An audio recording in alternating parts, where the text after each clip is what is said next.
our principal of Bradley Central High School. We have several administrators, both from Bradley County Schools and Bradley Central High School, with us this evening. And our current principal already has his big, huge picture on the wall in our library. And anytime you are called on to become principal of Bradley Central High School, it's an awesome responsibility. And I have found in the last 2+ years, going into the 3rd year now, that Mr. Todd Shoemaker certainly is filling some big shoes well. He has a firm grip on the leadership of Bradley Central High School. He means a lot to our community. He is a family man. He is a church man. He is very school-minded and is an excellent role model and sound administrator for Bradley Central High School. Would you welcome our principal, Mr. Todd Shoemaker?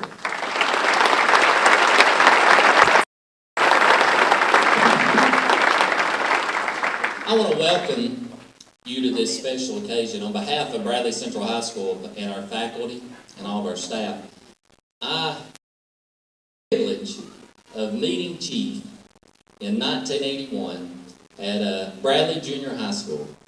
And Chief was one of my coaches and one of my teachers. So guys, let me tell you something. Chief swung not only a good golf club, but a mean paddle. I'll never forget myself the word Shoemaker, get in the hall. And I went in the hall.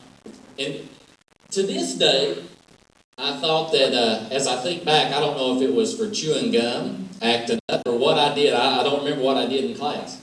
But I remember getting sent to the hall. And here comes Chief. And he said, and these words scare me still, big guy. Big guy, bend over.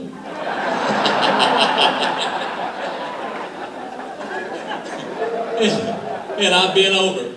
And the beating went. And to this day, I'm not sure if it's the paddling that he gave me or Dale Woodard jerking me off the ground by my face mask that makes my back sore. So, Chief, thank you for that. We're very honored to have Chief here tonight, and we're honored to be able to do this. And Chief, just like many of you that are here tonight, Chief means a lot to me, and I know that he means a lot to our school and to these young men and to you here who are here to recognize Chief. In '81, when I went to Bradley Junior High School, my parents had just divorced, and so Chief was one of those guys that steps in and just puts his arm around you, and you know that he cares about you. Even if he's taking you in the hall and he's paddling you know that it was for your good. And I see it every single day in these halls here at Bradley High School. I see Chief for these young men and young women, and he cares. His heart is for these young people. And so, Chief, on behalf of our school, and behalf of the principals and all the administrators in Bradley County, we want to thank you for what you've done, and for just thank you for what you did in my life, and for investing and helping make me who I am today. I want to welcome all of our guests. I jumped right into it and didn't get to welcome all of our special guests. We have a lot of people here tonight. And I want to welcome all of our teachers and administrators, our special guests from out of town, and just you guys who are here to help us recognize Chief. So, Chief, thank you. You mean a lot to me, and I know that you mean a lot to our school and these young people that are here, and we know that's why you do what you do. So, it is okay if you decide to retire, but we don't want you going there, okay? Thank you. Behind every good man, there's a good woman. And Miss Betty, we've got you a little something. We want to thank you for giving Chief to us and letting us enjoy Chief. Okay?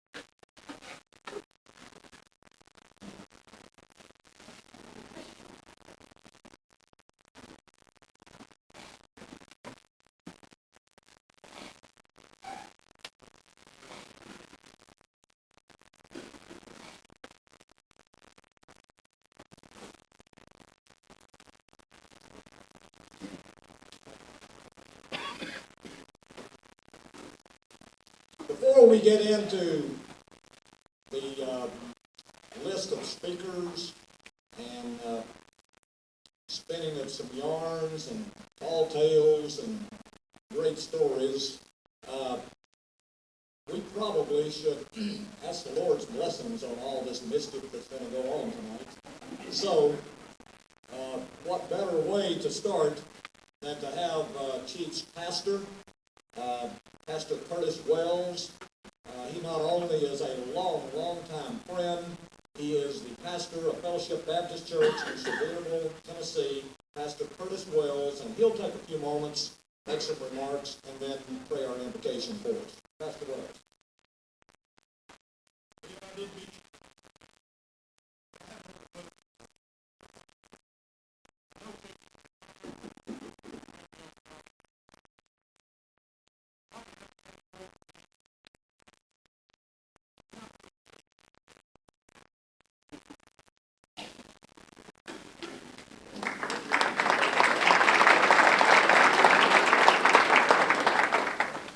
Bill and I have been friends for many years. I mean, before he come into high school, in his 6th, 7th grade, and in the 8th grade, and then the practice of football. And he means a lot to all of us, and I know he does to you all. Young men on this football team, I want to tell you something that you can accomplish. Bill Robertson always had a mission and a goal set in his life. And Bill is a perfect example of what I try to tell young people everywhere I go. You can choose your future. In a world like it is today, you can choose your future. And Bill has accomplished that. He's accomplished his goal in life, and the Lord has richly blessed him. And this is a great thing to say. Bill Robertson has been captured by grace. And what greater thing can you have than that? Nothing greater in the world than that. Because you have life. No matter how you come into this world, God blessed you with a gift of life. He did it through Adam. You, from your parents, you're born and you're here. That's a gift of God. It's a physical life. And God has another gift. Yeah, God is full of gifts, and you can have them if you receive them. The next gift of life God has is eternal life. And you can check this out in the Bible. 1 John, that's over toward Revelation, chapter 5, verse 11.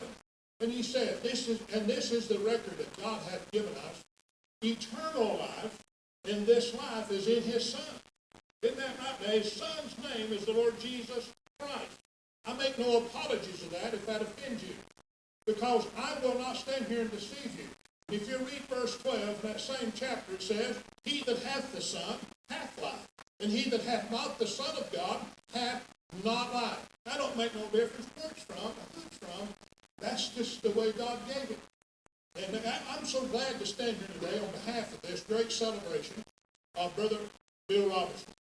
And what it is see how the goodness of God can lead you and bring you to him. God does that to get you there. Any way to get you there, God will do that in your life. He loves people, like Bill loves young people. Wow, what a legacy he has in his life. And not only that, but look what God has done and will do and going to continue. Now, before I pray, I'm going to leave one thought with you. Now, look at this life that Bill had. And Bill Robertson, I would not have any way to describe to you if I had a big raw map to draw out Bill's shadow. What I mean by that? Bill Robertson has cast and is casting and will continue to cast a large shadow over America. Now you pause just a second. All of you here, young people, whoever or whatever our age may be, you as an individual are casting a great shadow across America. And now we need you to take the stand that God wants you to take. Just stand. And look what a shadow you are and have and will continue to cast across America. What a great facility this is. My first time here.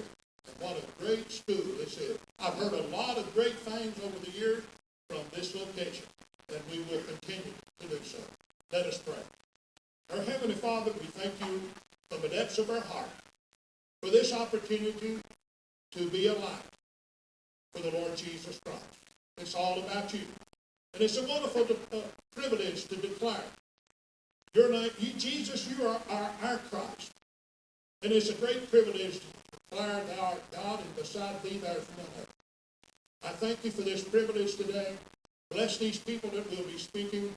Thank you for the life of Bill and Betty Robertson, and what great things you have in store for them from this day forward.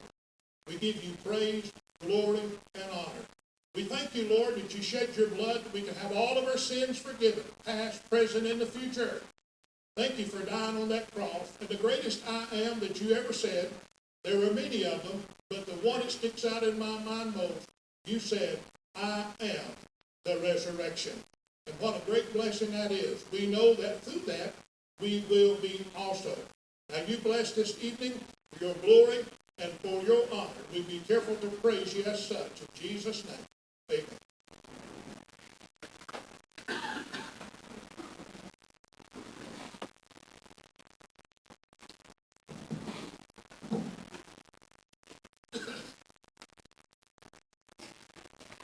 Before I introduce a young man who will introduce one of our key speakers this evening, I want to kick this thing off.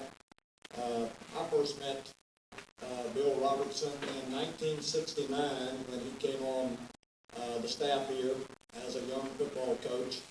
But it was in the mid-1980s, after several years of close friendship with Bill Robertson, that we were able to work together. He as the head football coach here of the Bradley Bears, and I was coaching the Bradley Bears basketball team. And sometime in the early to mid-1980s, we happened to be in a coaching clinic together in Nashville, Tennessee. My assistant coach at the time, current assistant principal at Walker Valley High School, Paul Cretton. Paul and I were there, and we were visiting with Bill, of course, and all during the coaching clinic. He went to the football clinic portion, and we were in the basketball clinic. And after the clinic ended for the afternoon, Bill said, what are we going to do after we eat? And, we're in Nashville, Tennessee, and there's one thing that Coach Robertson and I share, not only a love of sports, but a deep love for country music. And Paul Cretton does not share that deep love for country music. I'll set the record straight now on that. He was just glad to have good company for the meal. And then wherever we were going later in the evening, he was going to tag along. Well, Bill said, hey, I got this friend, and the only thing I can't remember, he could probably clue me in on this, was the lady's name, but he said, I'll call her Donna. But he said, I got this friend, and said, I think I can get us in some real good seats to the Ralph Emery show tonight. And I had heard about Bill's influence, and I was skeptical, even though I had known him for years.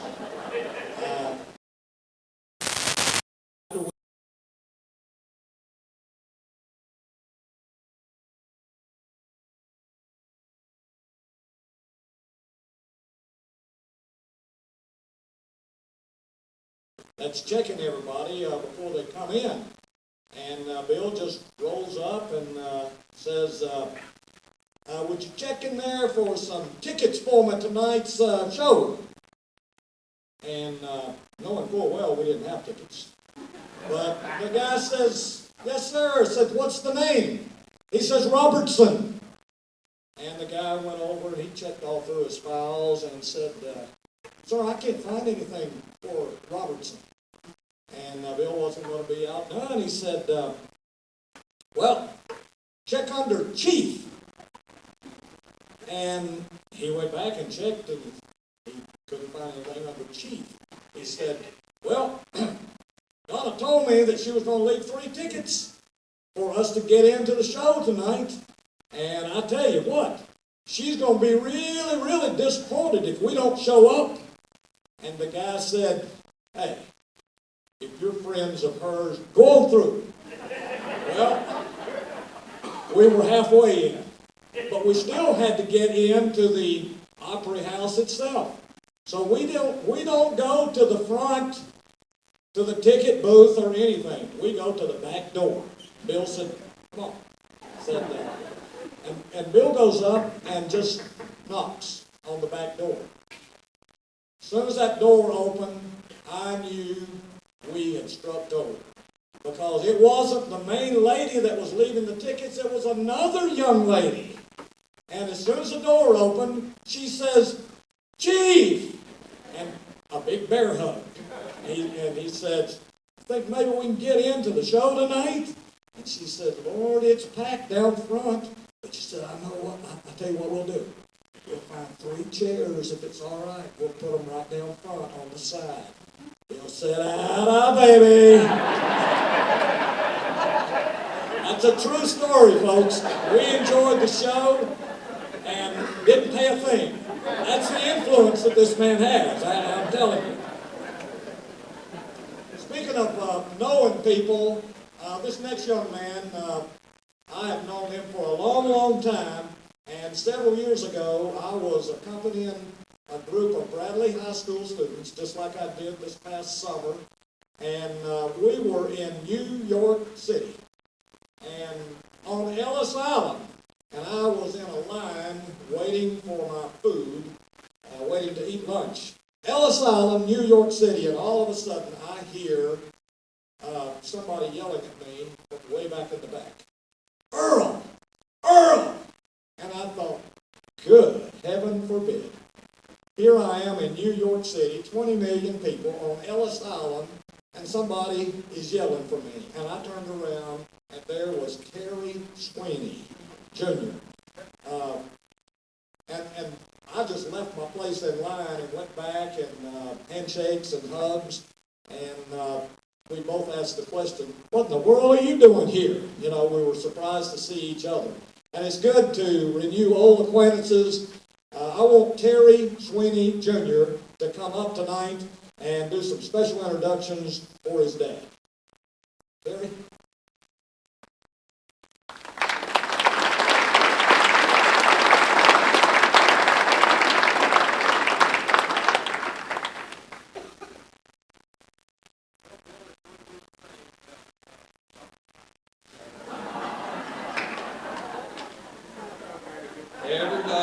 Anybody knows Bill Robertson knows he has a love for chocolate pie.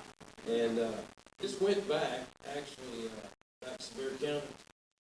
He would come over, Mom would make 3 pies. She'd make 1 for the family and 2 for Bill. Bill would sit there and eat the whole pie, 1 whole pie, entire pie. I bet he was going to be very lucky to get a bite of this. But I'm sure he'll get one of these. But anyway, so Mother made you up 2 pies. She got the boxes, so a little crush for you. But these are real, it's a real deal, okay? Sevier County deal. I'm gonna put these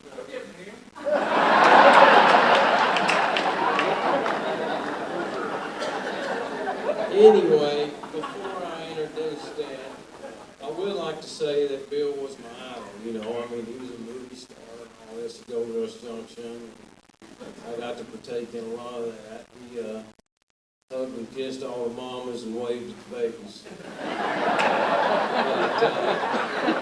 He also, besides being a great football player, I'm stopping right there, Bill.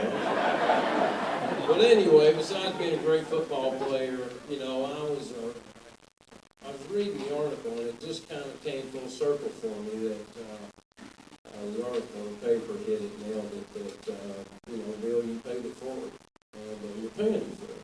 And I appreciate you and love you for that. Right. Now, for our next speaker, he's got sunglasses on. He had cardiac or cataract.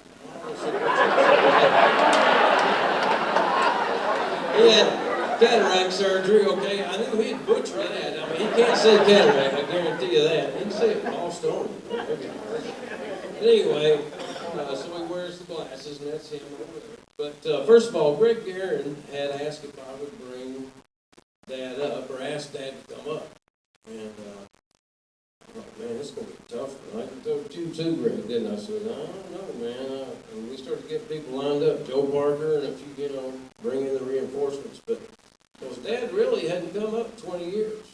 And so he'd pass through every now and then, stop at Will Harris's and get his gas, and then visit with the family, and then off we went again. So, but anyway, didn't think it'd happen. But as it turned out, I called Dad, and he didn't even flinch. He said, "I'll be there when." So with that, too, I want to say something about Dad. Dad was always a very passionate man, to say the least. He had choice words, what they call them, expletives, is that what it's called? But anyway, he was very loud and very, very intense. And Bill got two doses of that, one at Sevier County and one at Middle Tennessee. But anyway, he always had a great amount of love and affection for his players, for sure. And so with that, Dad, sure, Coach. Yeah, Coach Sweeney.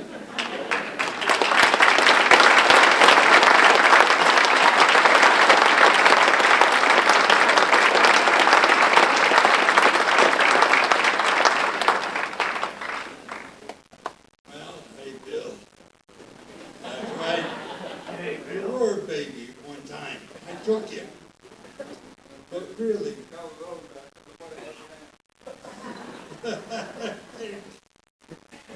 I'm proud to be here today, looking at Bradley County. A lot of people came from out of county and came here to show your love for Bill Robertson, the chief. And they mean it too. And that made me feel great, just looking at people. Not knowing. I didn't know who he was.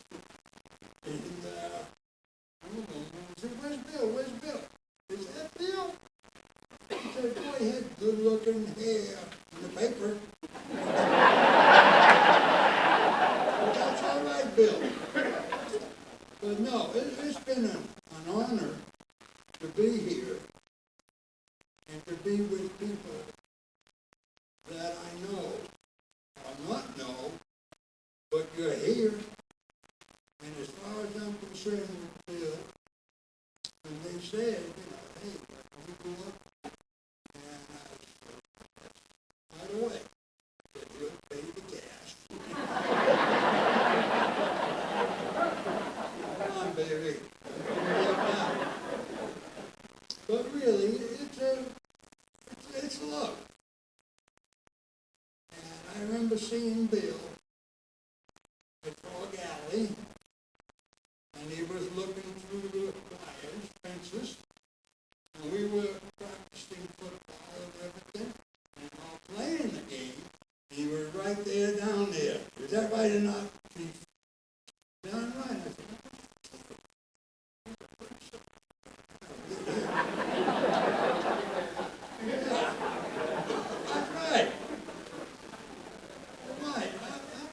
clean.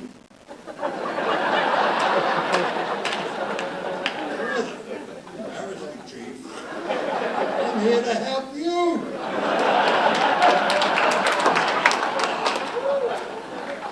I know, Bill. Like you really cleaned up good. But really, then Bill comes to high school. He's a freshman. He was over in the cafeteria, and they were taking a test. And I am out coaching. I come back in and say, "Hey, Bill, get out of here. Get out of here." I said, "Okay." So, and then you could tell the type of man he is. He's not really anything. Just what he is I really gave it to him. And it's been a privilege with him. We went through high school,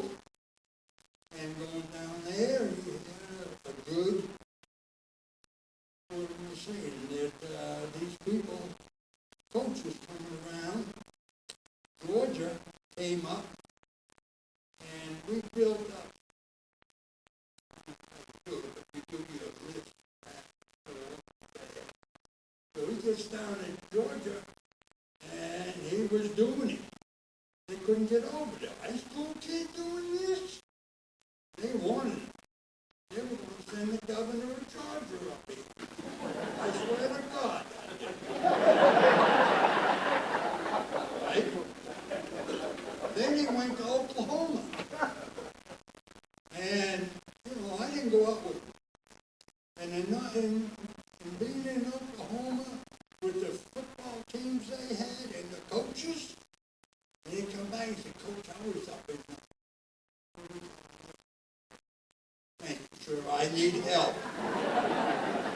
Hey, get up here with me, will you? But really, I'm serious. He came back. And then he had other coaches who were coming in to see him. And I just want to sat down, do what I want to do what I do. I said, Bill, I want to see the world. And I said, Georgia, and the teams I mentioned, put the meat house. And I said, we're going to go. I'd rather have you come and get your courses, and pass, and graduate. And that's what he did. He stayed with me. I had to bring him down to Middle Tennessee in the summertime. Bill didn't have anything.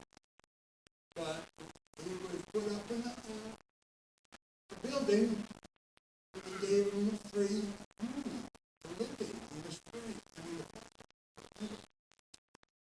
So then what happened is he just, he never complained. He was down here all by himself and working in that building. Then at night he'd come in, a little room.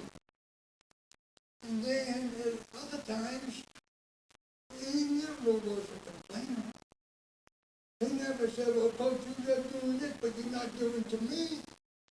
He never did. And I have so much love for the man, and always have.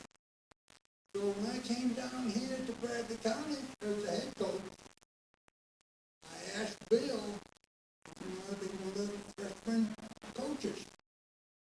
The other school, I put it that way, they're out there recruiting like heck. And I remember that I said to my coaches, David and Dr. Bruce, I said, oh, they're out recruiting.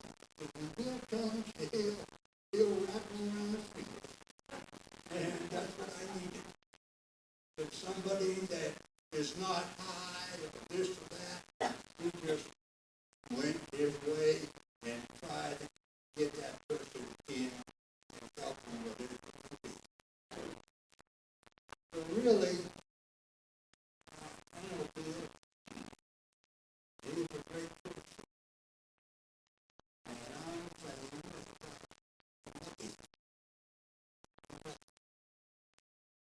so you Bradley players, wish you the best this fall. And there's a lot of ball players out there that were out of coaching, and the other coaches with me. And the thing about it is, become a winner. Bradley County hadn't won. I came in there the first year with the coaches, Dave and them, and we won for the season.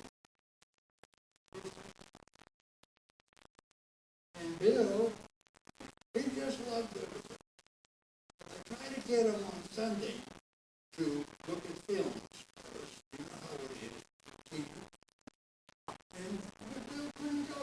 He had to take that golf club and a great can of play golf. Take it to the fridge and he runs up with the bags, you know. I said, hey, you got to come in here. I said, my coach, I'm happy with what I'm doing. So, that's the way it was.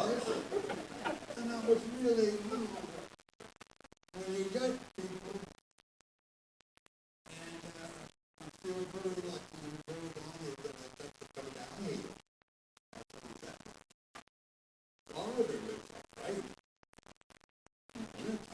Great. But at the same time, I've been still watching this guy.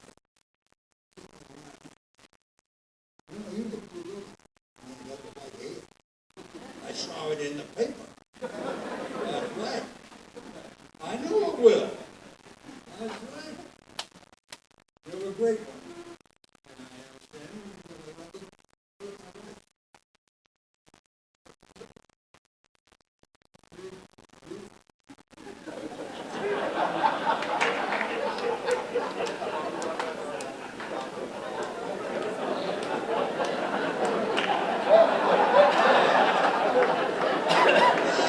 mean that way.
Oh, my goodness. Just a couple days ago,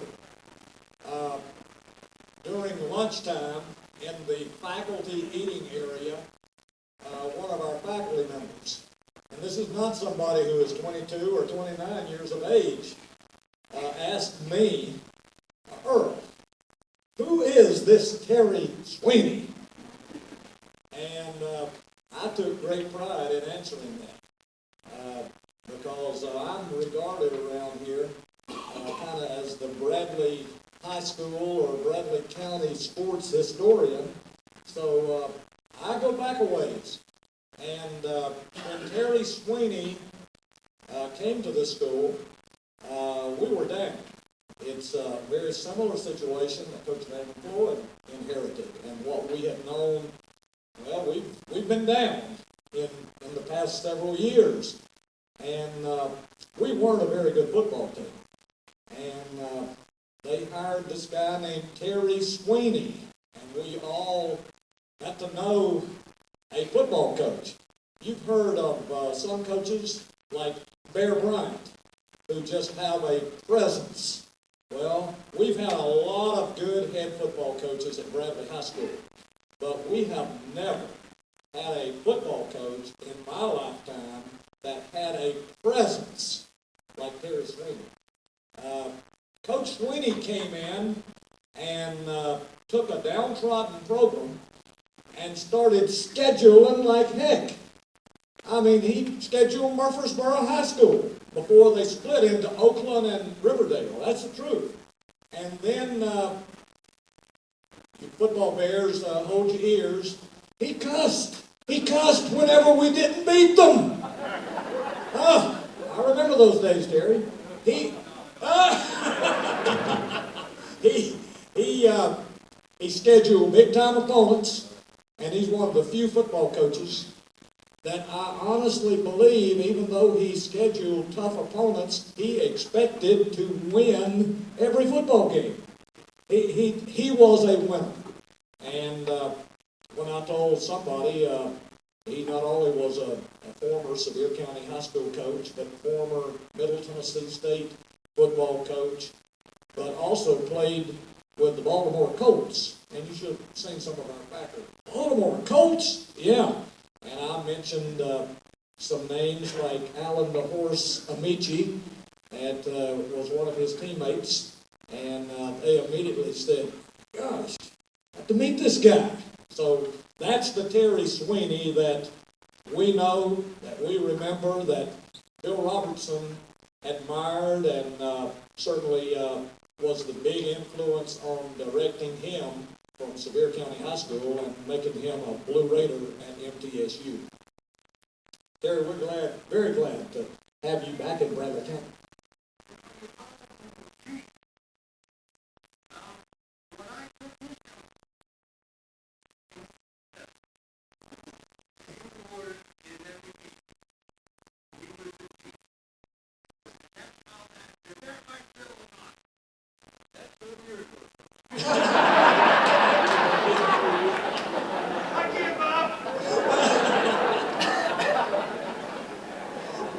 Moving right along. Coming next to share some stories is longtime teammate and roommate at MTSU, Mr. Joe Parker.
anyway, that's the way, the night I met Bill. But he was only a junior. So I graduated from high school, messed around a little bit, and all that been playing here and there, and good on track. So my high school coach, just Coach Sweeney, and they talked me into going to the Tennessee. He messed up.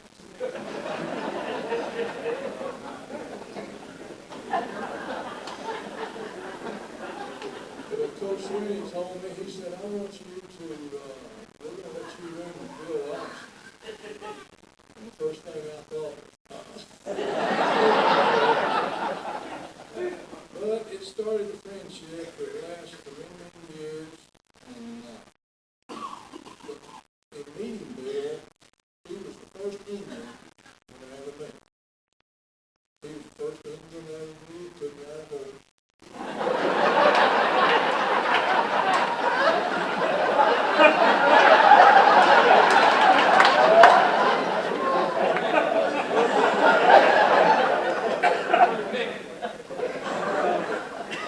He's the first one I ever met. He couldn't throw a Tommy home.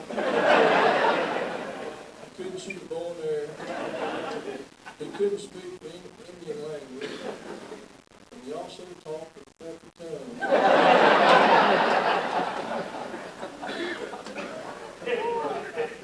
But he ended up with two good roommates. We were together for 50 years till he got married. The one thing about him, he always went to bed at sundown.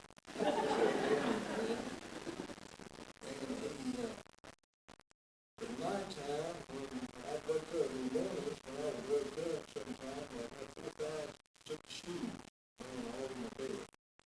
I never could figure out what to say. I asked him one day, I said, what are these shoes for?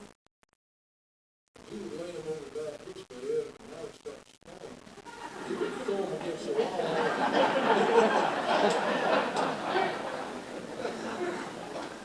But he was a pretty good roommate. He was my tag team. We had a tag team. Bill and Bill and I were good guys, and we've got half the bad guys over here. Jim Wilhite's here, but Mariella didn't show up. So, but we used to wrestle all the time. And they got Bill down. They had him down one time, and he all took up and jumped on him, and they took a big old bite out of his chest. Bill didn't say a word, but they maxed that over, got on the roof, and Bill said, hey, what have you done, Max?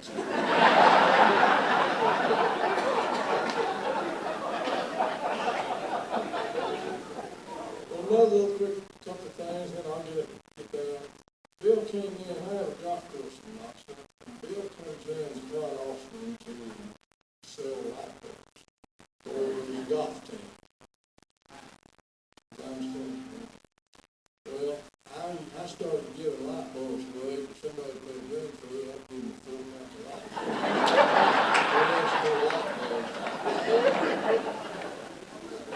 But nevertheless, Bill, which most everybody around here knows, he's done a tremendous job with the golf program, and I think he will continue to do that.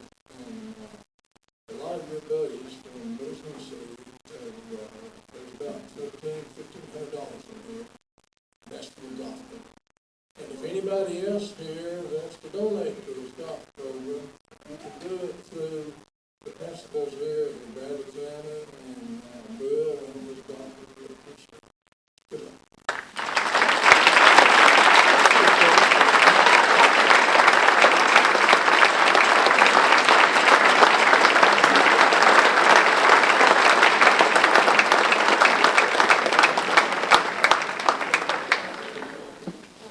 I want to mention, folks, we're not going to take a break this evening. We're going to roll right on through, and if any of you need to take a restroom break, restrooms are open just across the lobby. The men's are down at the extreme left on the corner, and the ladies' restrooms are directly just about straight out across the lobby.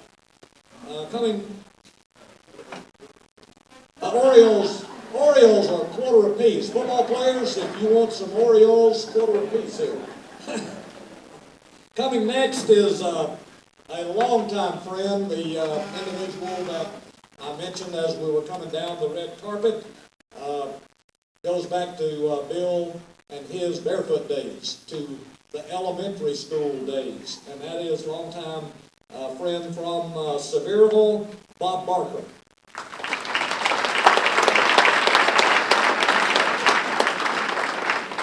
Bill, I need some help.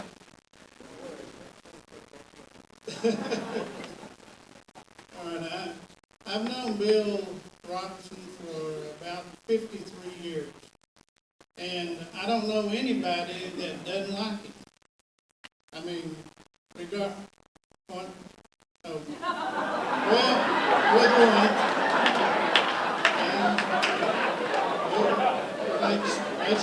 You're really helping that. So, I came down to Gordonsville where Bill, my wife and I did. We came down to visit with him, and it was his first coaching position, teaching position was at Gordonsville. And Bill had the basketball team, and he and I went up that morning. It was a big snowy morning, and we started practicing a little bit. This guy rode up on a motorcycle, and he got off, came inside. He had long black hair. He had on a leather jacket. He had on those biker boots. Had a knife on his side. And the guy said, "I'm the meanest man in Gordonsville. You're just new on the scene, but I'm the meanest man here." Bill said, "Well, come on in."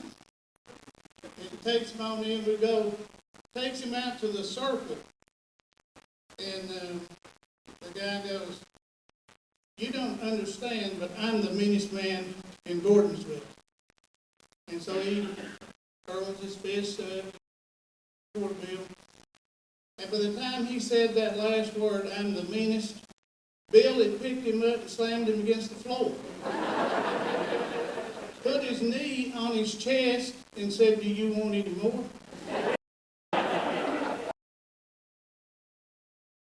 The first team was playing terrible. So the coach took all of us out, set us on the bench, put the next team in. Bill came down where I was at, and he said, "Bob, what do I do?" I said, "Well, you need to foul. Foul as much as you can." I said, "You see them guys up there in the radio booth?" I said, "This has been announced throughout Sevier County. And they'll call your name off, and everybody in the county know you play basketball, and football, and wrestling." And so Bill went in, and Danridge took the ball down the court, and they shot. But before he went out, Coach Jack McMahon pointed at Bill, and he said, "I want a rebound." So Bill goes out there, and they come down, they shoot. Bill goes after the ball. And by the time it was done, he had 5 laying on the floor. Bill gets the ball, he tucks it under his arm, and he runs past the halfway line. The official started blowing the whistle. "Hey, Chief, you can't do that." He said, "This is basketball. It's not football. You got to dribble that thing." So Bill went on and played 5 minutes, had 5 personal fouls. He came over and he said, "How did I do?" I said, "You done real good. You might have fouled a little too quick, but other than that, you did real good." One time Bill came in from down here in Bradley County. Ronnie and I went to bed. It was about 12 o'clock. We gave him the key to the house, and Ronnie said, "Bob, I think there's somebody in the kitchen, somebody in the house." I said, "Well, go and check on it." She said, "No, I'm not checking on it, but there really is." And then I started listening. "Yeah, I believe there are." Well, it was dark, and so I got my pistol, and I was about like Barney, And I was shaking so bad. I go down the hall, and I lean back against the wall, and I'm standing there, and I'm wondering, whoever's in the house must be in the refrigerator. I just took the gun and jumped around the corner, and I said, raise your hands, I've got a gun. And he said, don't shoot Bob, it's me, Bill. He said, I'm just fixing a sandwich.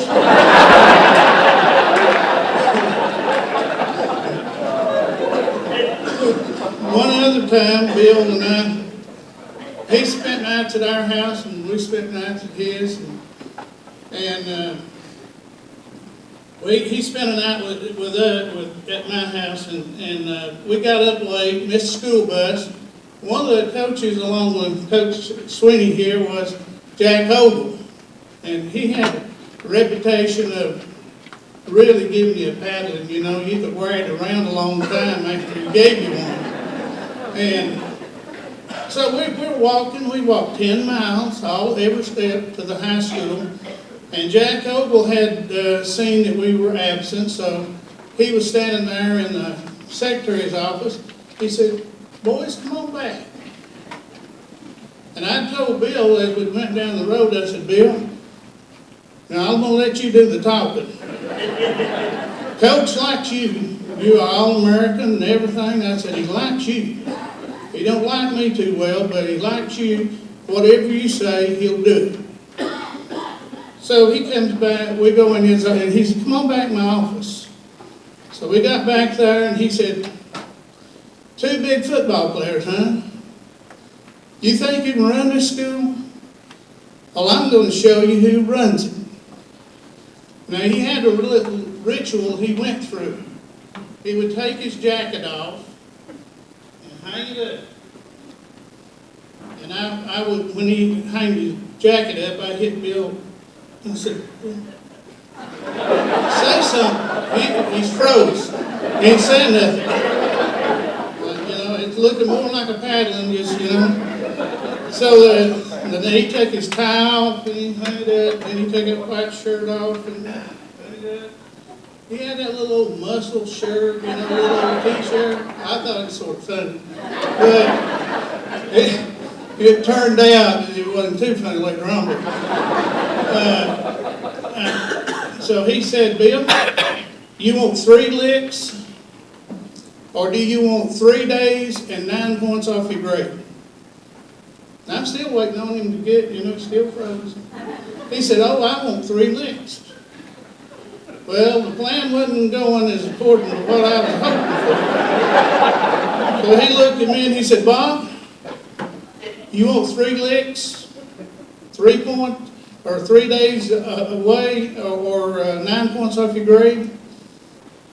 I said, Coach, I think I'll just go on back home. I'll take them 3 days at home. He said, your grades can't stand it. I said, yes, sir, my grades can stand it.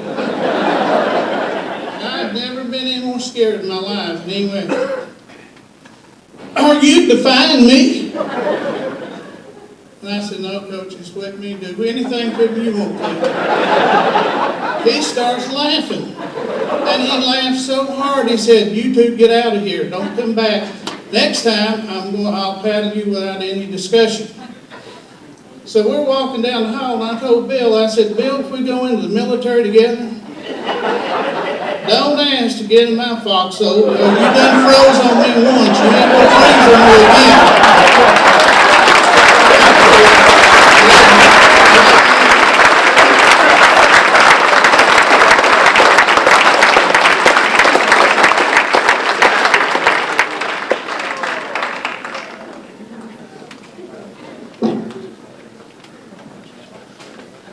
Thank you, Bob. Coming next is current assistant principal at Bradley Central High School, Ms. Martha Frazier, longtime colleague of Bill Robertson.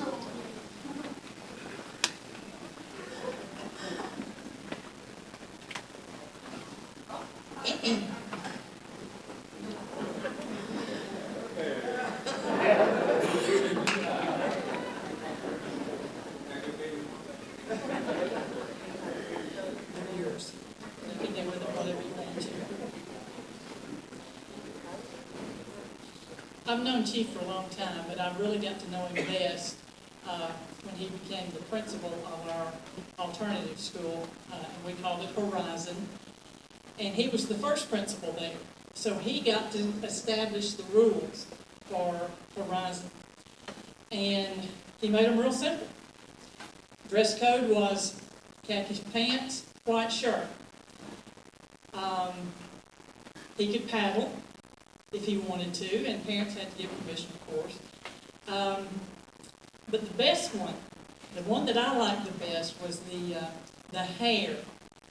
Every boy that came through Horizon had to have their hair short, okay? Couldn't be none of this, long stuff in your face and down your shoulders. And if you didn't comply, you didn't enroll. I had this kid in the freshman academy who was, he was so full of himself, it was not even fun. He swaggered through the halls, and his hair was he was a pretty boy. He had a comb in one hand, and he was slinging that head and he combed his hair. And the girls, they would just swoon over him. He didn't do anything in class, and he was in my office a whole lot more than he should have been. So one day I called Chief, and I said, Chief, I've had all I can stand. Will you take him, just get him out of my hair for 3 weeks? He said, send him on. So I did. And there was a little bit of meanness in me, because I knew that when he come back, that hair would be gone. And it was. And Bill sent him back, and I almost didn't recognize him, because he was clean cut, and he looked kind of good. But you know what he did? He complied with their rules a whole lot better, because he did not want to go back up there and have to lose his hair again. The next year he did get sent back, and you know what he did? He moved. Because he did not want to be with Bill again. Well, Bill and I, through the years, developed a pretty good rapport with each other, and I knew that if I needed to send somebody, that he would take them. Now, the downside of that was, if Bill had somebody there that he wanted to send back, he knew that, that's what I would take, and I'd take him back. And this is what he would do. He'd give me a phone call. Hey, favorite lady between 8 and 3. Oh, crap. He has rehabilitated another. He said, come on up, and I want you to see them. He's doing real good. I think he's ready to come back. Okay, I'd go up there. And sure enough, he looked good. Hair combed, shirt tail tucked in, everything. Yes, ma'am, no, ma'am, no, ma'am. I will not be in your office like I was before. He had him primed, and I'd take him back. But he was also a negotiator during this time, because there was, I'd call him and say, I need to send somebody. Well, he'd say, well, I've got 2 to come back. If you'll take them back, I'll take your 1. Okay. Now, through all of this, I developed a great respect for him. All of us have been talking about what a great guy he is, and he is. I think that when he goes to golf tournaments, he collects all the shirts that are left, and he brings them back to the kids. When he came to Bradley, he saw a bunch of kids that didn't relate to just about anybody on campus, so he started a chess club for those kids. Bill's the kind of person that he's not going to ever give up on anybody, and we don't call him a graduation coach, but I guarantee you, he's been responsible for a lot of kids graduating that most of us would have given up on. But my favorite story has to do with a kid that was in my class when I was still teaching, before I became an administrator. And this young man, he just beat to a different drummer. He was a really, really good artist, but he had a hard time focusing in the classroom. And the reason he had a hard time focusing was because he was smoking marijuana a lot.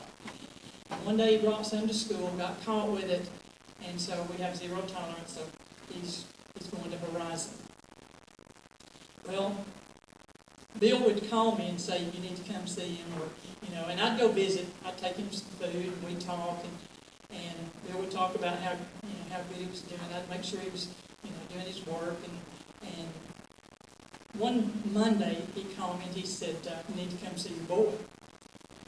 And I said, why? And he said, well, he got in trouble over the weekend with the law and he got arrested.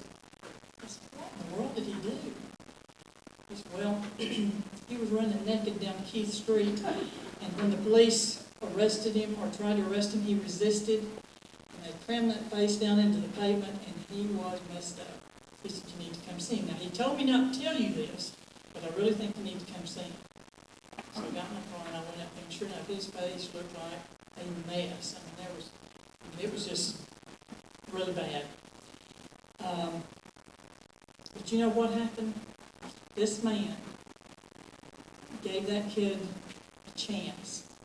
And when he came back to Bradley, he graduated. He got that diploma. Chief, I know it was because of you giving him a chance when most of us had written him off. And he painted a sign outside my classroom when he came back that said, there's no right way to do something wrong. And I think that you made that kind of an impact on him. And Chief, I don't know if he ever said thank you. So tonight, I want to say thank you on his behalf to you for what you did for him. And for all those others that probably may not have known how to say thank you to, I want to say thank you. And thank you for being an unforgettable part of my life. It's just been an incredible journey. I'm sorry to see you retire from coaching, but I'm glad that you're hanging around for the rest of it. And Betty, I asked him the other day, I said, how did y'all get together? So he told me the story of how at your 35th reunion in high school that you got him under the influence of knee-high grapes. And took advantage of him, and so now y'all been married 6 years. Okay. I've been looking for knee-high grapes for months. And Sunday afternoon, Danny and I had been driving around, and we stopped at a little restaurant in Murphy, North Carolina.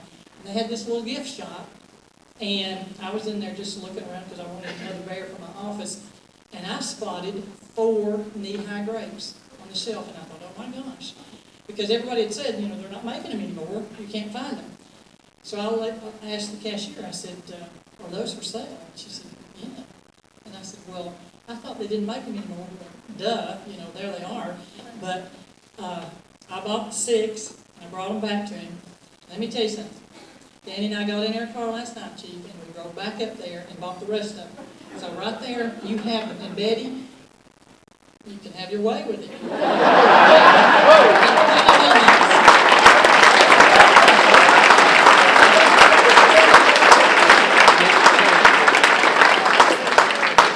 Chief, thank you. I love you, big guy.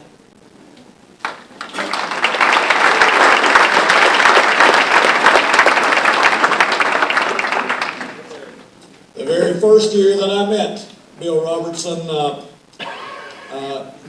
I found out what Martha has just alluded to, that Bill would go to parties, but as his wife told me, that Bill wasn't much into alcohol at all, and said he would take a 6-pack of grapes. I said, you got to be kidding me. No, that's for sure. He puts them away. He had grapes, new grape, and he's been drinking them ever since. Before we move on to our next speaker, I want to recognize some special folks and special groups and give you a chance to stand also. First of all, if you are part of Chief's family, the immediate family, would you please stand so that we can recognize you?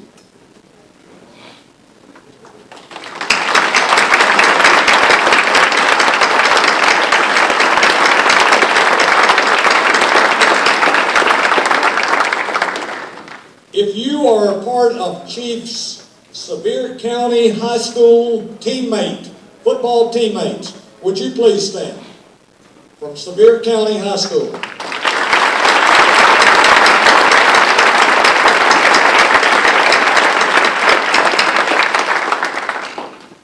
If you were part of Chief's MTSU College teammate, playing for the Blue Raiders, would you please stand?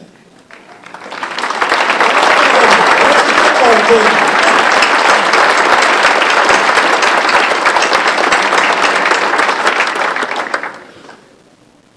If you are part of Coach Terry Sweeney's family, would you please stand?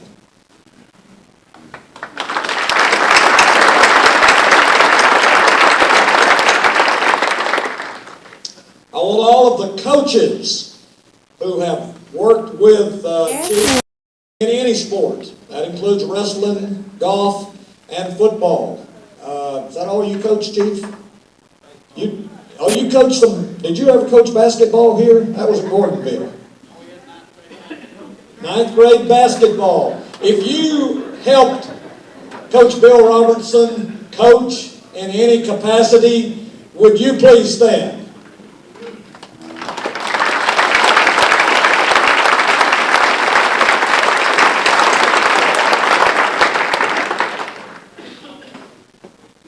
I want all of the former football players who have played for Chief. That would be at Bradley Central High School, at Bradley, the old Bradley Junior, or any of our neighboring high schools, McMinn County, Riverdale, wherever you might have played football. If you played football for Chief, would you please stand?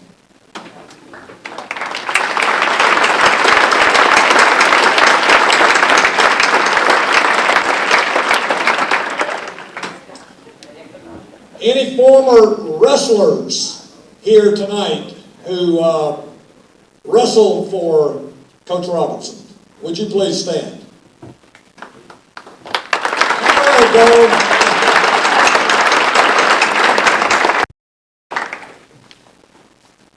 Any of Chief's former golfers here at Bradley, and also including his youth program that he's had going now for some 20 years. Would you please stand? Golfers?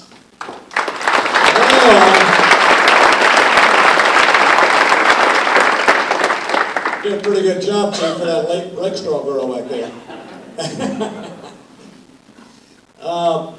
We also would like to welcome several of the area community leadership.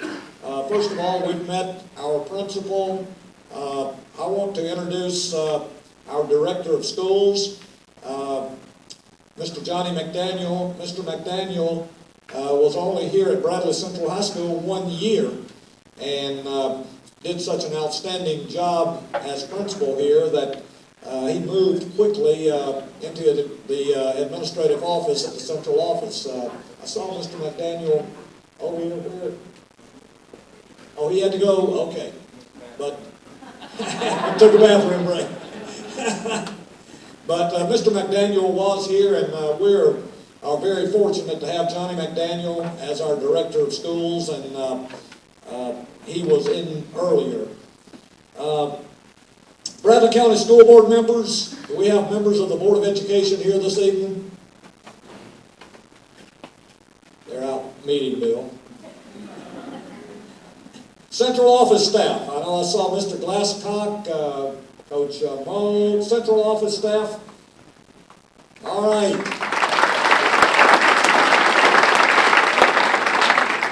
In just a few moments, we'll hear from our county mayor, Mayor Gary Davis, but I'd like for Mayor Davis to please stand. Also, any of the Bradley County commissioners, and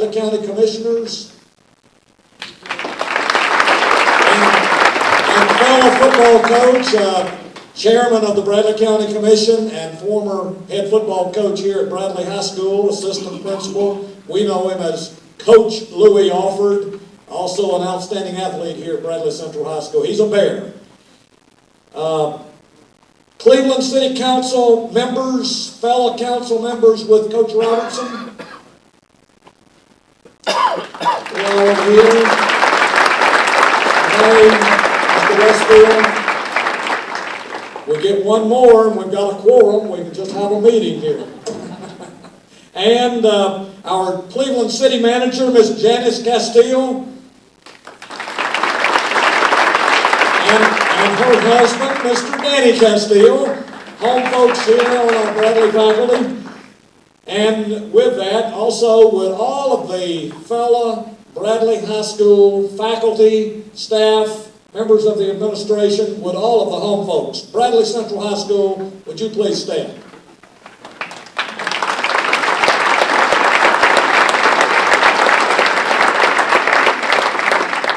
Any other teachers from the Bradley County school system? Not necessarily Bradley High, but do we have teachers from outside Bradley County school system? Also, we have a colleague from the 1980s and 90s. He's in a different capacity now, called the principal of Whopper Valley High School. But at one time, for I guess about 16 years or so, this man was the band director. While Bill was drawing X's and O's, he was doing his thing out on the field. Mr. Danny Coggin. Mr. Coggin, would you stand? Also members of the administrative staff at administration or faculty at Walker Valley High School, would you please stand?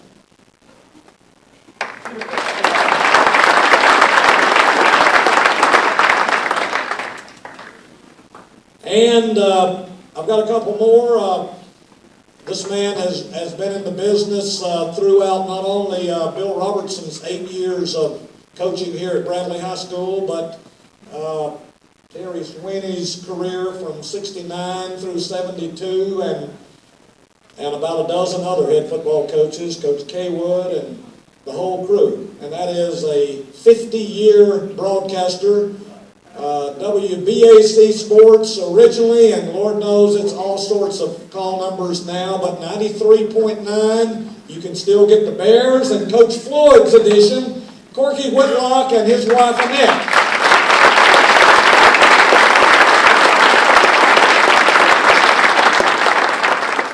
I've got a couple of other individuals that I want to recognize. One is the former mayor of Sevierville, a Supreme Court Justice, Mr. Gary Wade. Mr. Wade, would you please stand?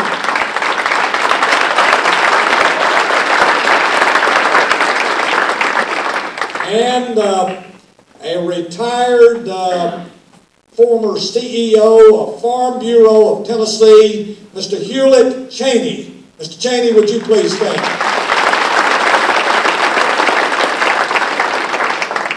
Mr. Cheney, would you please stand back up? Chief, they tell me that not only is he a big shot, CEO of Farm Bureau, but that at one time he tried to be an Indian. Is that true? He was half shot. At Gold Rush Junction. Did you ever work at Gold Rush Junction? Yeah, we've heard some tales about Gold Rush Junction. Mr. Cheney and Coach Robertson. We'll probably hear some more stories about that. I hope not. All right, coming next is one of Coach Bill Robertson's former players, great Bradley Bear, Terry Gaston.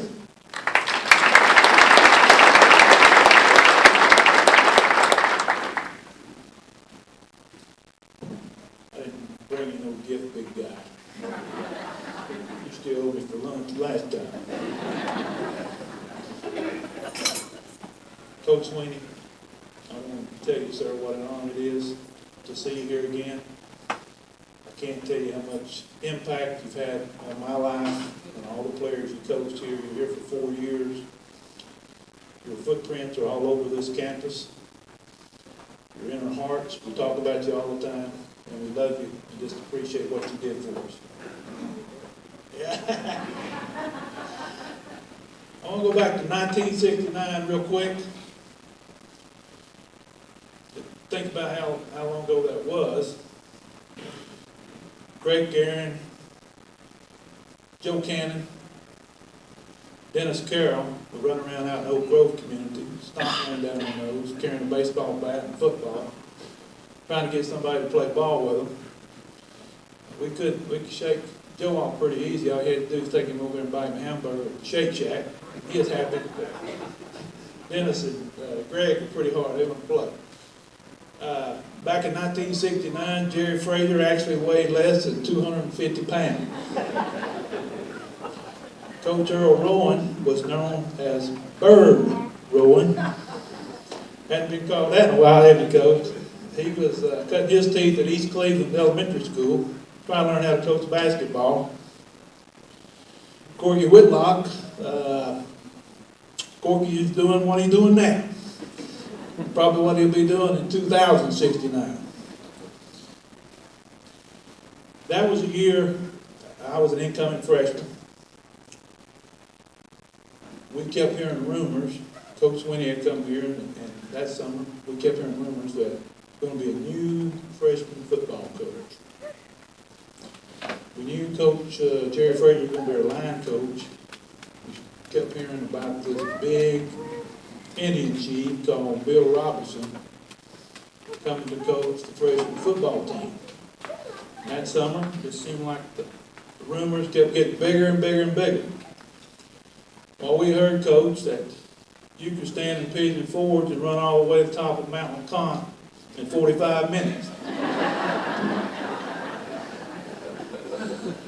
You were so fast, the only way they could outrun you was with a motorcycle. And that if you stood out on the balconies in Gatlinburg, Tennessee at night, you might hear you up in the mountains training with the Indian gods going, "Aye!"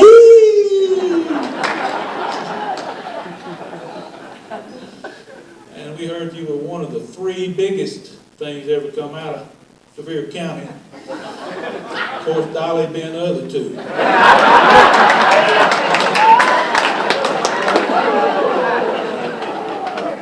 Sorry, Betty. And we heard the only reason Dolly left Sevier County was because you broke her heart and she moved to Nashville. So I guess she's thankful for you. And the biggest thing we heard was that Geronimo was your great-grandfather. So obviously we're excited about this new Indian coach coming to town. Coach Frazier had us out in the stands one day, waiting on you to come. We were over to Bradley. We were sitting there, we had grown up watching Cowboys and Indians, Roy Rogers and Gene Autry. That's the only Indians we'd seen, so we're expecting the guy to show up wearing a full Indian headdress and deerskin pants. So he comes out, and we expect him to do a war move or something, and this guy comes out and he's got a flat top and a mustache. We're sitting there, Garland Hilliard beside me, and he said, "That guy ain't no Indian." I thought, there's no way he's an Indian. He looks like Sonny Corleone or somebody. So we're all confused. We didn't know where to do a rain dance or what. So anyway, I look over at Dennis Cofer. He's going, "There's no way that this guy can coach us." I said, he's supposed to be an Indian. We was expecting an Indian. Look what we got. Just a little short fat guy with a mustache. So here we go. He lines us up and we go out on the field. And we get ready for our first practice. He puts us in single file. We're all lined up behind him, and he goes, "Okay, big guys, just do what I do." And so he goes running out on the field. He goes, "Aye!" So we run out behind him, and we're all going, "Oh!" No, it's "Aye!" And we're going, "E-I!" But anyway, we eventually got down the IE part. So we get in the first huddle, and we're still looking at each other. And Randy Davis is looking at me, and he's going, "I still don't believe this guy's an Indian." So he calls the first play, tomahawk chop right. We run that play. He calls a TP sweep left, and we're going, "Well, maybe this guy is an Indian." So we line up there one time, and I'm back in the huddle, and I go, "Coach, I never played offensive guard before." He said, "Well, big guy, I never coached before."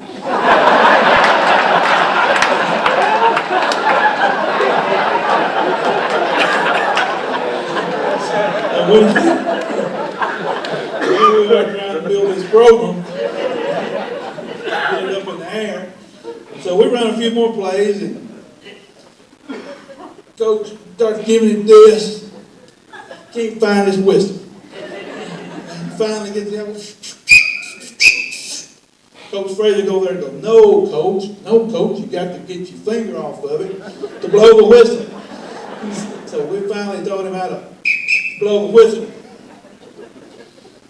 But he got better as time went on.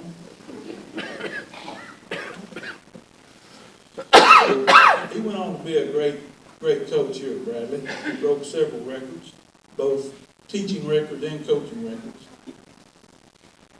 He was the first coach to have a perfect season, 0-10 in 50 years.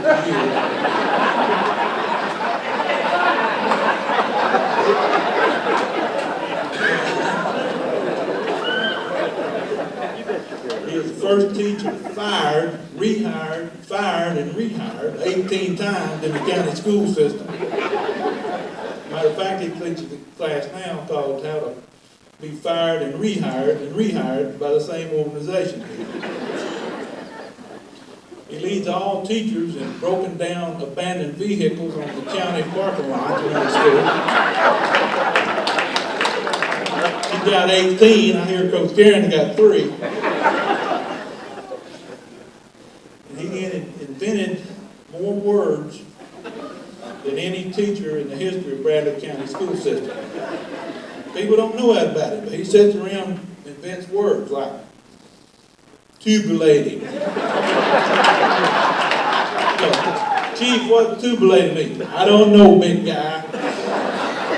I just invent them. He walks up to these kids and goes, how's your Foggemeyer? Oh, it's pretty good, Coach. Or how's your Park Clips? Doing good.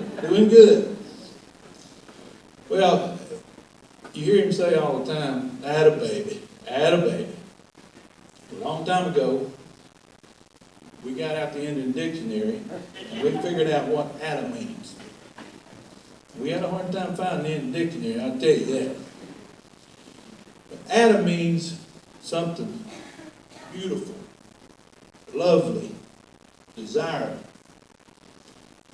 And we figured somewhere along the line on one of those dates with Dolly Parton, she showed him something and he went, atta baby.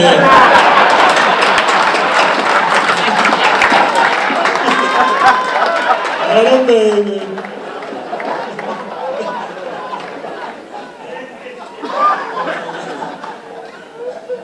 I told you it was going to be fun.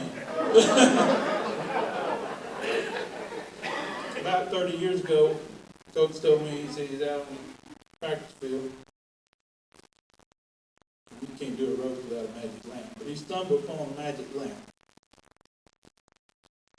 And he rubbed it, and the genie comes out.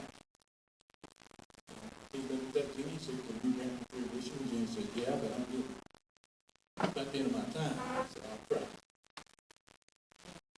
He said, well, I like a perfect season.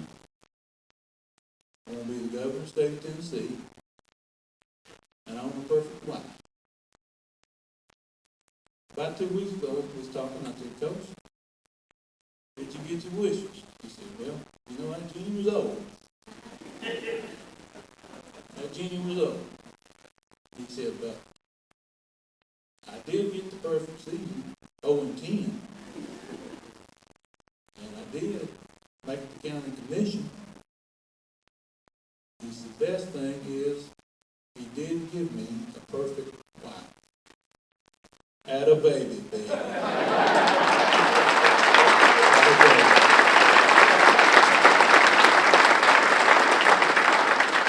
Now, I want you to know, I did try to contact Dolly, and I talked to her age, and she said, tell your people, that her people said that she's sorry she couldn't be here. And she apologized for that. And she picked up the phone and said, do you know Bill's still mad at me? I said, I didn't know. Don't seem to me like he's mad at you. Are you still mad at him? Yes or no? I'm asking you, wake up. See how he is, Coach Winnie, he hadn't changed a bit. But she told me you got mad at her because she wouldn't let you in that Best Little Whorehouse from Texas movie. But she sent a message.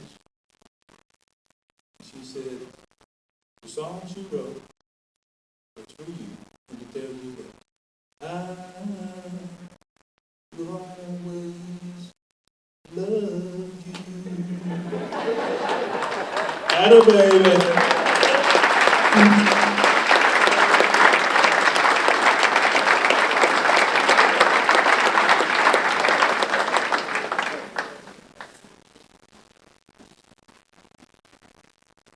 In recognition, I wanted to mention too, we have with us tonight Judge Dan Swafford. He was with us, Judge Swafford.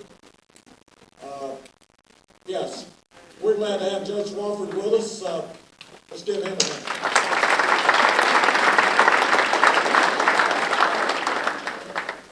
hand. And coming next is your former teacher from Sevier County High School, Miss Julia Householder.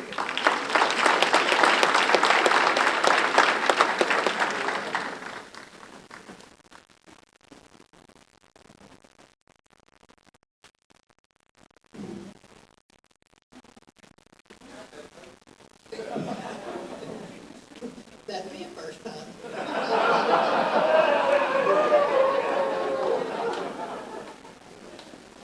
I got you finally. I need to say one thing about Coach Sweet. If you listen to him tonight, he has a little bit different accent. Now, you know how long he's been down here? Well, when he came to Sevier County High in the early 60s, the football team was in terror. And they came to me, some of them, and said, Miss Elson, what do we do? I said, what's wrong? I said, well, Coach Sweeney says we're going to get shots tomorrow.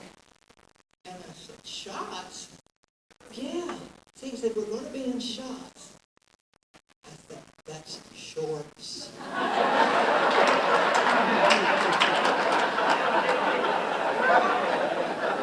Then we have the first game, and someone said that sometimes he used other language. Well, here he is running up and down the sidelines. He never stayed still. And he was yelling, God, God, God. Well, everybody in the stands in Sevier County said, well, what kind of coach God would use that kind of language? We finally figured out, and the boys figured it out. He was yelling at the guards. And he came back to be my principal, so I got him too. Back to Bill. Someone has said, when we had the family stand up, we stood up too.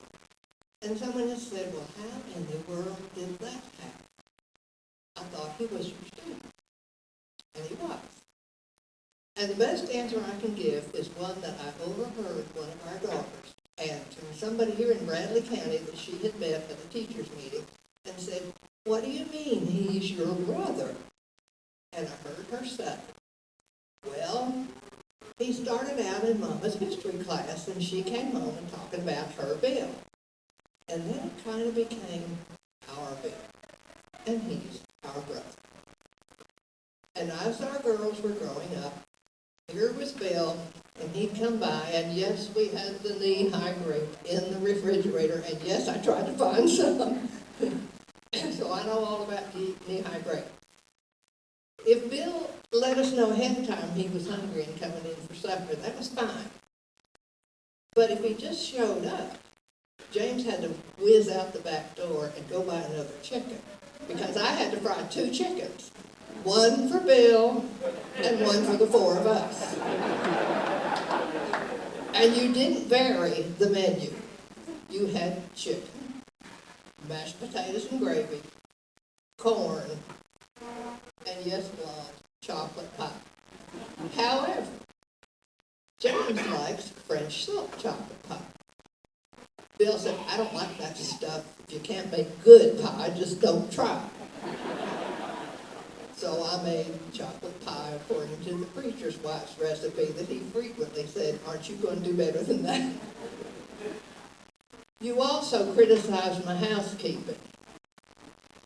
Every time you came in, I had this great big KIL trophy from Knoxville.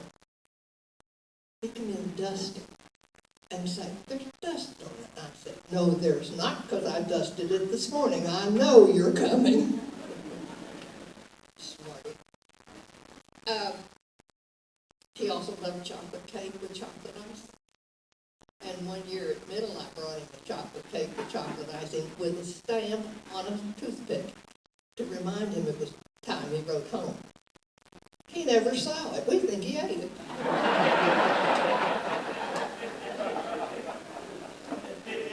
This afternoon, Gail said, don't you remember the piggyback rides in the backyard? And what piggyback rides? She said, well, whoever he brought home from school, and part of them were from middle, one would take Elaine, one would take Elaine, one would take Gail, and they'd get out in the backyard and piggyback ride. No wonder our girls grew up liking football, whatever. You remember the night you called and said, do you have a sled we could borrow? It's awful snowy out. Sure, Bill, here's a girl's sled. It's a long one, you'll be fine. So the next day they came by and got the sled. And when they brought the sled back, have you ever seen a sled with a wooden flat and the runners out like this? Elaine says you owe them one sled. Oh, Barker was back. It wasn't Barker that was with you. Frequently at night, the phone would ring, and here would be this pitiful little voice. Is it all right? I knew exactly what was coming. I'd say, sure. I'd hang up, go down the hall and say, wake up, Elaine. Wake up, Elaine. Bill's coming. So I'd get her out of bed, lead her up the hall, stick her in bed with Gail, and there they'd go, and I'd think, they're back there in that little pink bedroom. And it was Bill and whoever he happened to bring in. I do have a letter.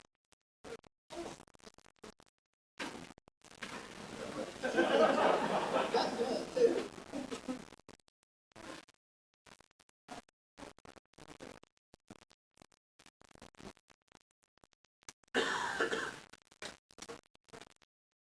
Dear Bill, congratulations. We're proud that a Sevier County native has been such a productive member of society and is being honored for all your good works. From your achievements on the athletic field at Sevier County High School and Middle Tennessee State University, to your work with young people in our great state, you have many reasons to be proud of your career. We know this celebration represents just a fraction of the warm wishes and thanks that so many people whose lives you've touched would like to give you. Again, congratulations from your friends in Sevier County. Sincerely, Larry Waters, Sevier County Mayor. I have another. Hi, Bill. When I first heard the news about your roast, I got on Google Earth to see if there was actually room in Bradley County for a pit that size.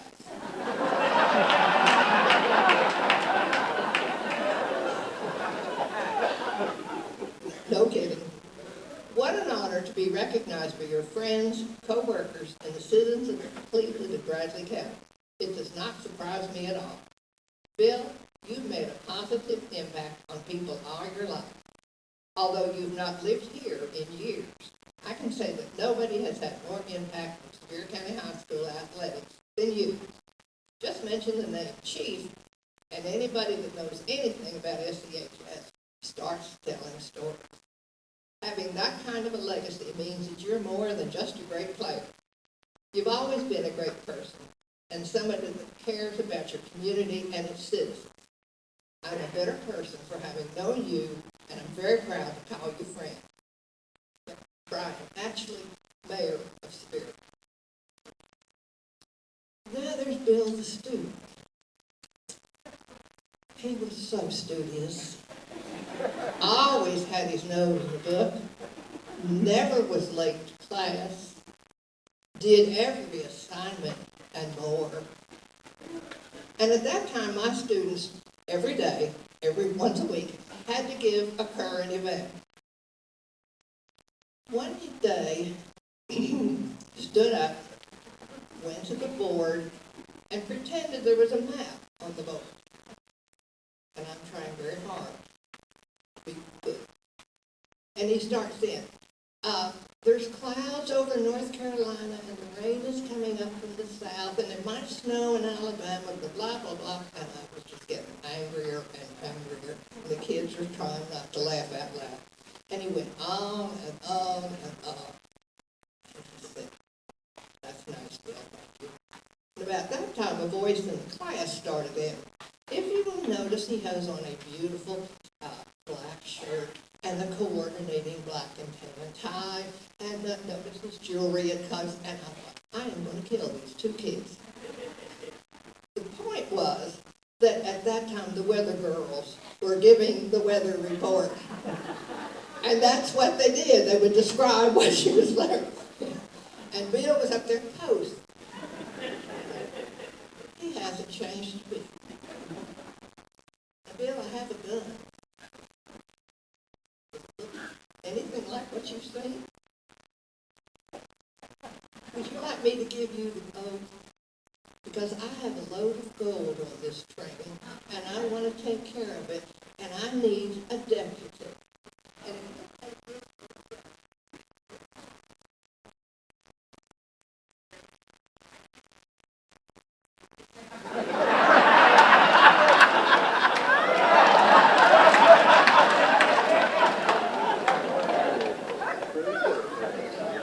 that was what he did. James made the gun. I have one more letter. Hi, Bill. You do remember me, don't you? I was just one of the dozens of girls with a mad crush on you in high school when you were captain of the football team. I really did have a crush on you. You were always my hero. I understand that you went on to coach at Bradley High School. I'm sorry I'll miss all the big doings when they honor you at the school, but I'll be with you in spirit. You take care. I'm sure you're in God's good hands. And I hope to someday see you again. With love and respect, your old schoolmate, Dudley.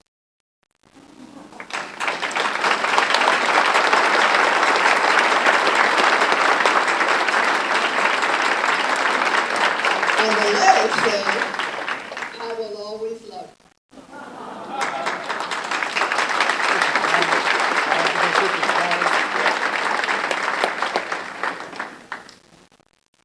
Would you like to tell them what your favorite song was?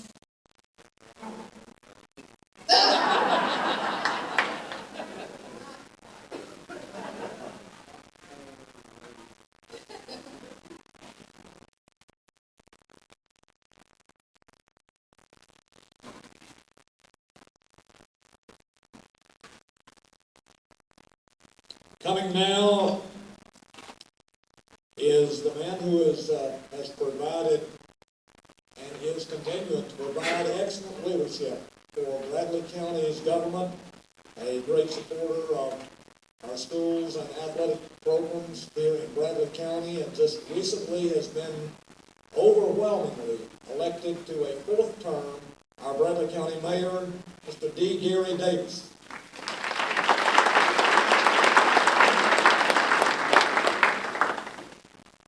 Thank you, Coach Rowan. Coach Robertson, Betty, it's great to be here this evening and be a small part of this wonderful event. Because of time constraints, they won't let me add to the many stories that are being told here this evening, but I do want to say this. I, like so many people throughout Cleveland and Bradley County, our lives have been touched in so many ways by knowing you over these many years. The days of being a student here at Bradley High School to more recently as a city councilman. Been a great friend, and you've helped us so many ways. Coach Mayor Rowland from the city of Cleveland is unable to be here this evening. but on behalf of the City Council and members of the Bradley County Commission, we do have a proclamation that I would like to read.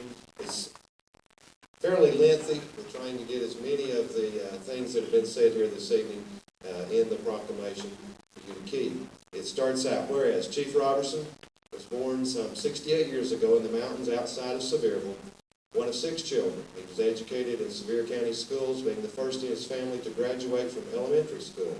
He attended Sevier County High School. Doesn't say he graduated, but he attended Sevier County High School, where he excelled in football, earning all-state honors in 1962 as a 210-pound fullback and linebacker, which earned him many opportunities at the collegiate level, which has been mentioned, including such teams as Tennessee, Alabama, Georgia, just to name a few. He chose MTSU because of Terry Sweeney, assistant coach at MTSU. Terry Sweeney was a very important person in the life starting at Sevier County High School. Chief often says of Terry Sweeney, he was like a father to me. Chief was a starter for the Raiders all 4 years. And whereas the Chief's first coaching job was at McFadden Elementary School in Murfreesboro, then several coaching jobs in between before becoming head coach here at Bradley Central High School from 1983 to 1990. He continued as an assistant coach until recently, deciding to step down from his official coaching duties, but he's not retiring. He not only coached football, but was assistant wrestling coach, a BCHS golf coach, founded and operated the junior golf for 22 years, and for 17 years he's headed up an 8-week summer program providing children free golf lessons to more than 100 youngsters each summer. And whereas, according to his fellow coaches, his love for food and snoring ability are surpassed only by his love for the students and his desire to see them succeed. He is Bear Football. He really cares about the players and has built a family atmosphere at Bradley High School. He treats every kid like he's his own. To him, everyone is important, whether it's the starting quarterback or the team manager. Whereas Chief Bill Robertson has spent 44 years in education, 33 years at Bradley County Schools as a teacher, administrator, and coach. He took on a new educational challenge in 1990 when the school system began an alternative school and chose to head it up, a position he held until he gave it up at the end of the 08-09 school year. And whereas Coach Bill Robertson decided in 1996 to try his hand in politics, when he heard former Councilman Mitchell Lyle was not running for re-election in the 5th District, he won and has served in that position for the last 14 years. And whereas about 5 years ago, I heard 6 earlier, Chief married a high school classmate, Betty, who he got reacquainted with at his 35th high school reunion. And they have found the secret to a great marriage. They only see each other 3 days a week. If my wife were here, I would add, and I did not write this. Now, therefore, we, Tom Rowland, Mayor of the City of Cleveland, and Gary Davis, Mayor of Bradley County, do hereby proclaim today, Thursday, September the 9th, 2010, as Bill Chief Robertson Day, and wish the big guy and atta-baby for his many contributions to the City of Cleveland and Bradley County throughout his teaching, coaching, and city councilling, and wish him well in all future endeavors.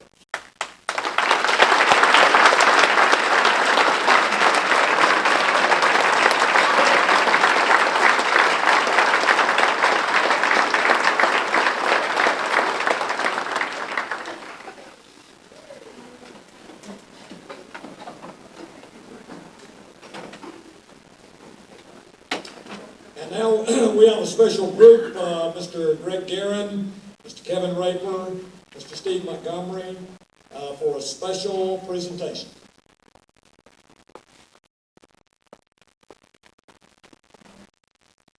I played golf with Chief for many, many years, and usually in a foursome, he is the strongest player. But we found out through a number of means that he was in a foursome one time, and he was the worst player. So we want to present you a picture, and we would like to show it to you and all the audience. I think you'll enjoy this one.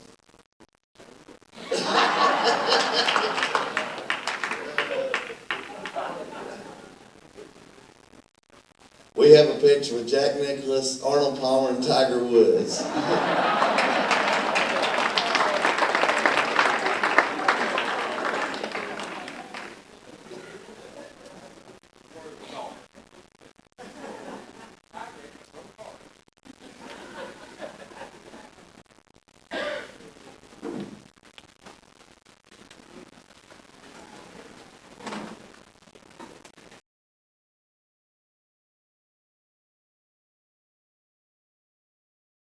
Great job.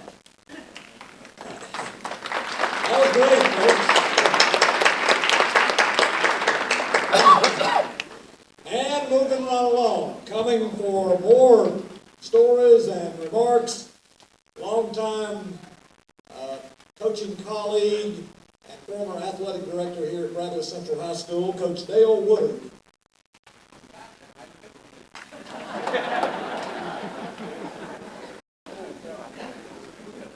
You know, I've known Bill Robertson for a long time. I think it's been really good to know Bill Robertson. But I sure would like to know Bill Robertson back in the gym. That's quite a legend. A lot of things have been said about Bill. My wife told me not to say any jokes about him. That's what I'm going to do. I'm just going to tell you true stories. When Bill first became the head football coach at Bradley High School, he was not the first choice. Conrad Nix from Alabama was here. Conrad was hired, came in. He wanted every coach on the staff at Bradley High School to be his assistant coach. Amen.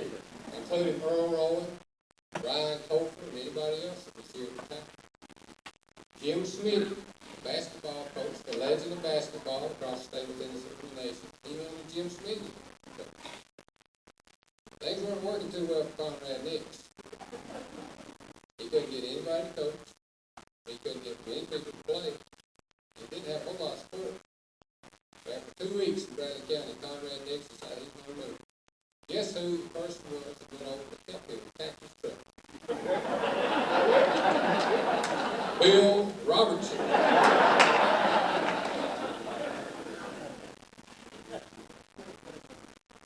That's a true story. You know, Bill is a very intellectual person. He has a master's degree, and I don't know what other degrees after that, maybe one in karate or two. But the story goes that, and it's supposed to be a true story, when Bill was 3 years old, he was in his room examining his private parts when his mom walked in. He said, "Mama, are these my brains?" She said, "Not yet, son, but they will be."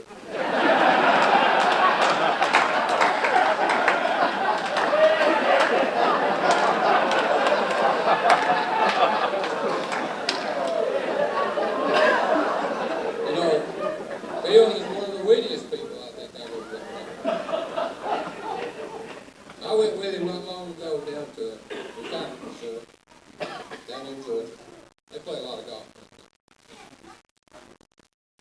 We come across the front yard of the resort, and there are 6 elderly, naked ladies laying out on the grass. I said, "Bill, did you see that?" He said, "Yeah." We just walked on the inside. Right there talking to the people behind the counter. I said, "What are those people? Those naked ladies out there?" He said, "Well, those are 6 retired prostitutes." So Bill and I finished our business. We walked back outside, and I looked at Bill and I said, "Bill, what do you think about this?" He said, "Well, it looks like a yard sale to me."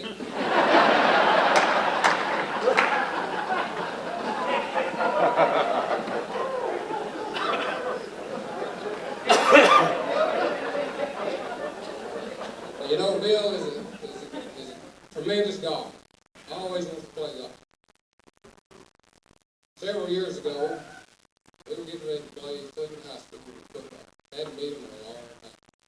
The quarterback sitting right back there. Hadn't beat them in so many years. I don't know how long they had been. He asked the preacher if he could play a round of golf with him. The preacher said yes, and I could play a round of golf with him. They said, "The preacher said, I want you to pray for us this week for playing Cleveland." The preacher, "Okay." Bill walked up to the first tee, teed the ball up, hit it, and went all straight. Preacher walked up there, teed his ball up. Bill almost said a little prayer. And he prayed, my ball looked long, straight. Preacher took a mighty swing. Ball was dribbled off the tee.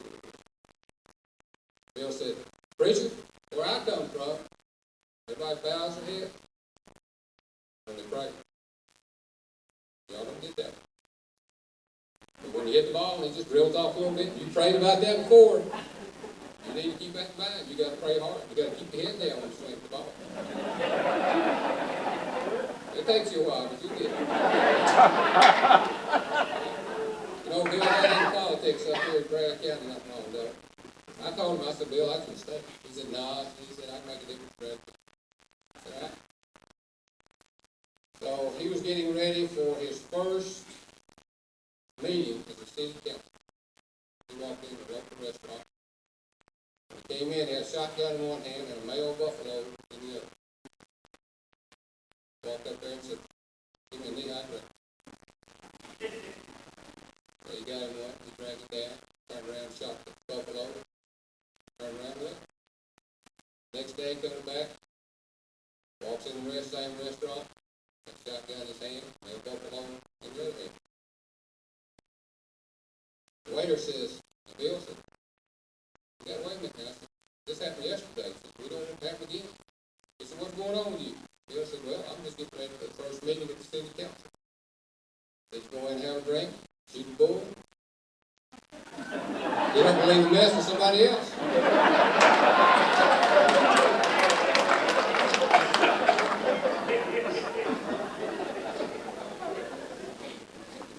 So Bill's a little bit older than I am, not much.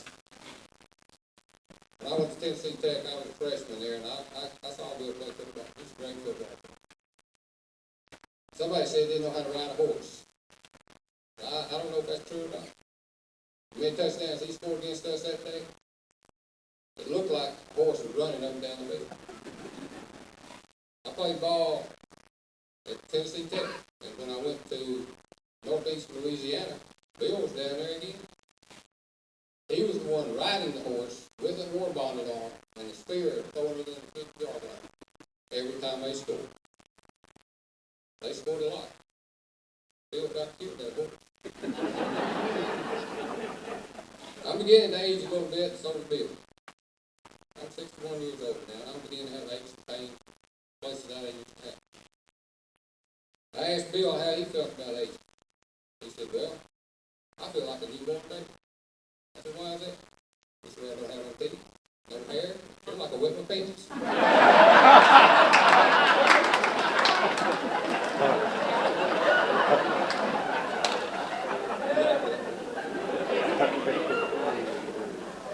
I'll tell you what, though, Bill has helped more people, more young men around Bradley County, probably anybody in Bradley County, anywhere around.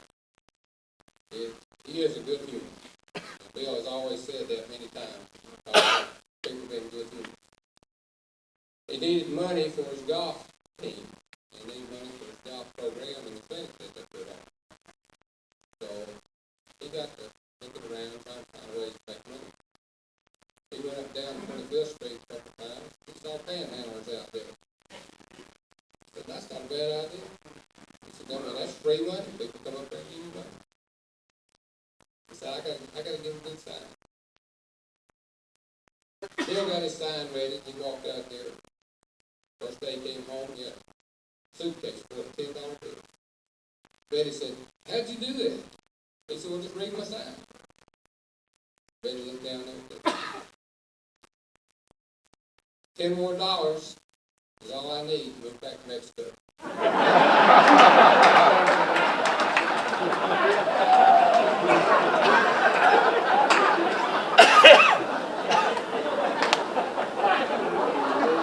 That's all I've got to say about Bill Robertson. He's a good human.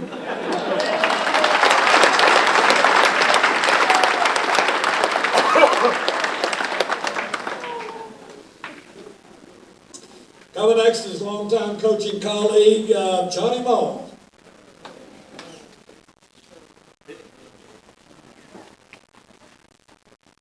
You know, I've known Dale since I was a freshman in high school in 1976. I've never heard him be that funny in all my life. Evidently, you bring the best out in you.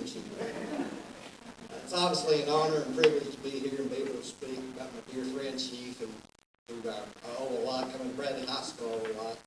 You know, I was thinking about what to talk about. There's so many things you can talk about. But a lot of those things I can't talk about in public. And So I'll just have to leave those, but, you know, there's an ugly song that Chief and I used to sing to each other when we do each other wrong. He knows what I'm talking about. There was a tale of some potato salad he told me not to eat, but I ate before it, but it was not a good idea. And there's also an issue about tomatoes. I'll just leave that at that. Everyone in this room can probably remember the first time that they met Bill Robertson. I remember I was doing my steward teaching at Bradley Junior and coaching the freshman football team, and I was looking for a job. And hopefully I was going to get on to Bradley, but it didn't seem like that was going to happen or not. And I interviewed with McMinn Central, Lakeview Fort Overthorpe. And I was going back for a second interview with Lakeview Fort Overthorpe when I get a phone call.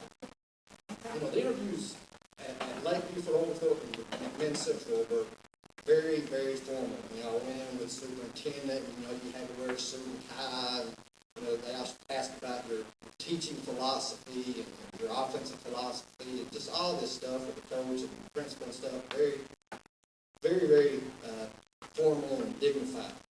Chief calls me Friday night. He says, "Hey, big guy, it's Chief." I said, "Hey, Chief." He said, "Hey, Coach Chewy's leaving. You want to come coach at Bradley?"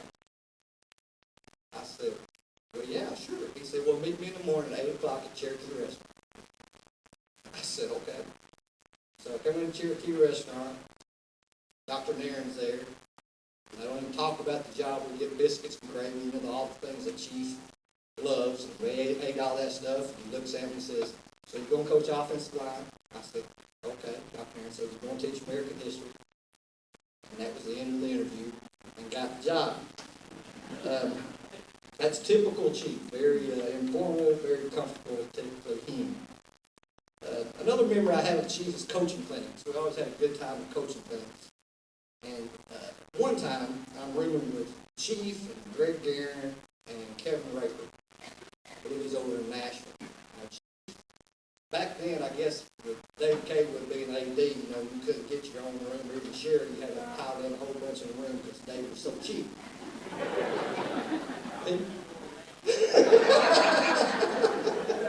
But we're in there, and, you know, it's time to go to sleep. Y'all get in bed and go to sleep. In the middle of the night, I mean, all of a sudden, we hear this noise like we've never heard before. But I mean, it sounds, I mean, it's bad. It's loud. I mean, I can't even make that sound. A train can't make that sound. But all of a sudden, Greg Guerin and Kevin both jump up and they're screaming, "What is that? What is that?" I don't know what it is. Well, sure enough, it's Chief snoring. I mean, it's so bad, I'm propping him up because it's bad on his back. And I'm propping him up and putting pillows back there to try to keep him from rolling over. And it's not working. We get a phone call from the front desk telling us there's been a complaint next door about his snoring. It gets so bad, Kevin gets up and he gets in the bathtub with his pillow. He surrenders and goes there to go to sleep. Kevin had a crick in his neck the rest of the week, and I found out about Chief snoring.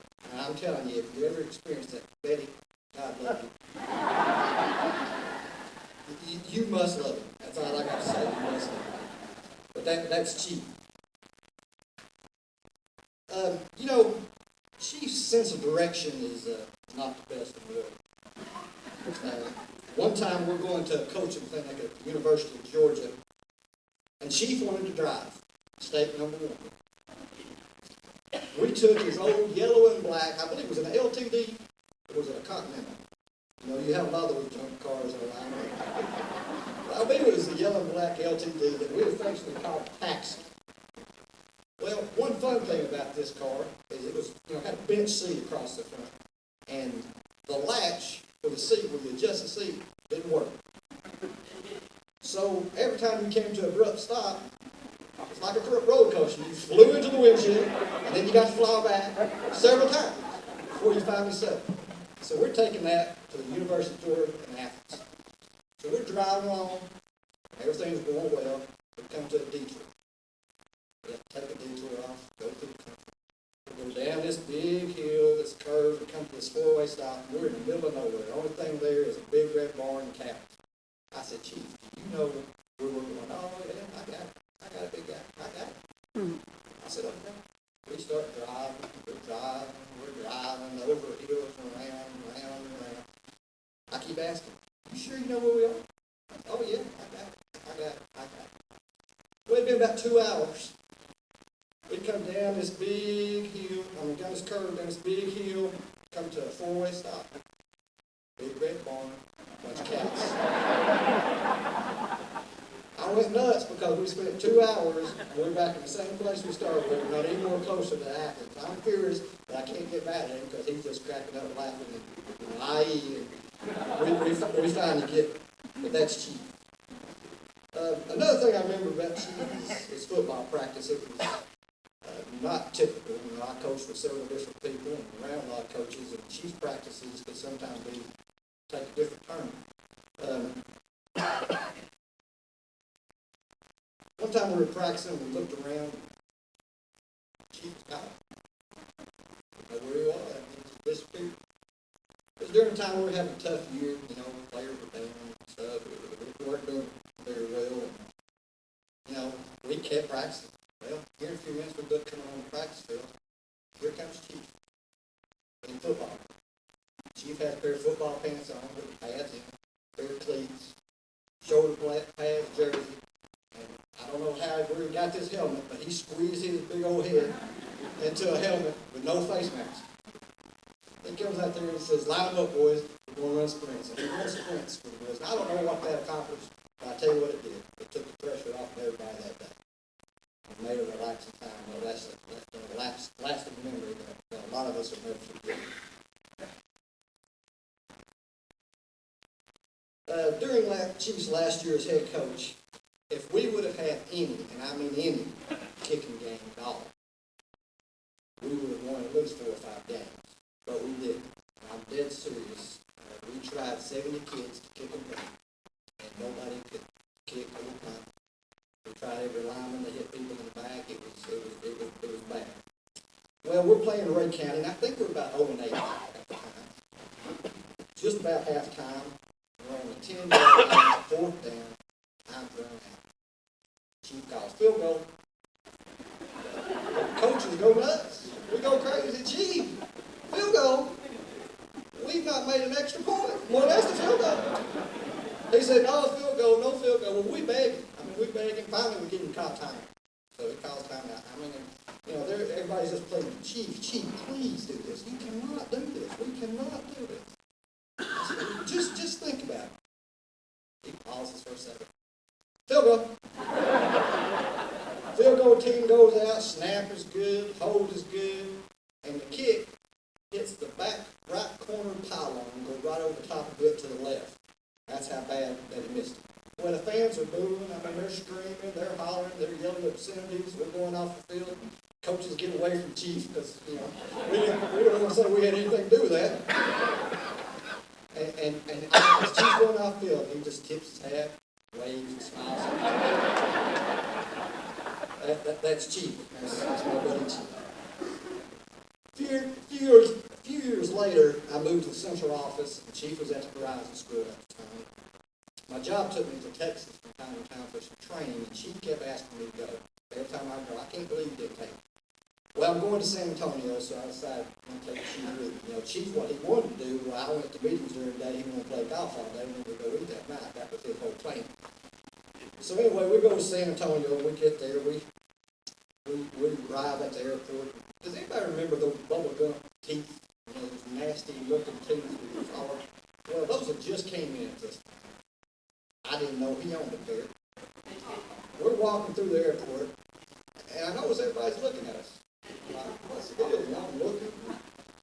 Then I pay attention to looking at Chief. Well, I look. Chief has those teeth in. He waved at everybody. Embarrassed me to death. Just laughing.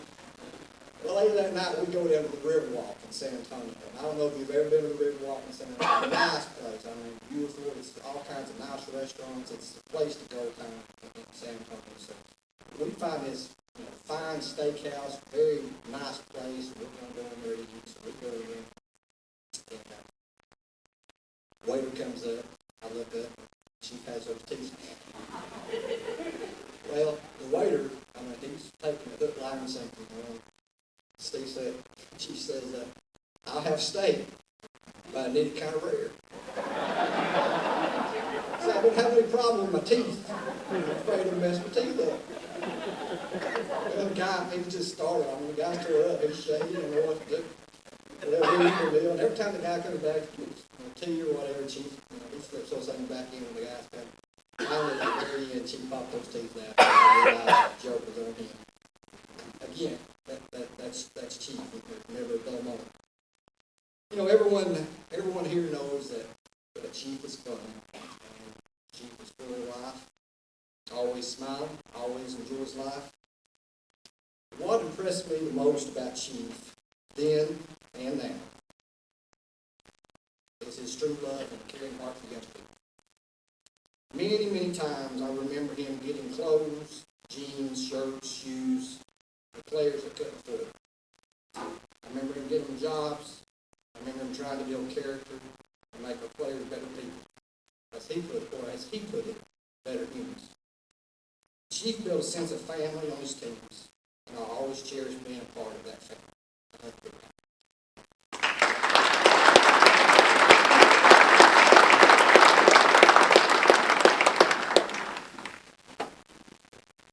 Coming now, his former coaching colleague, Paul Ramsey.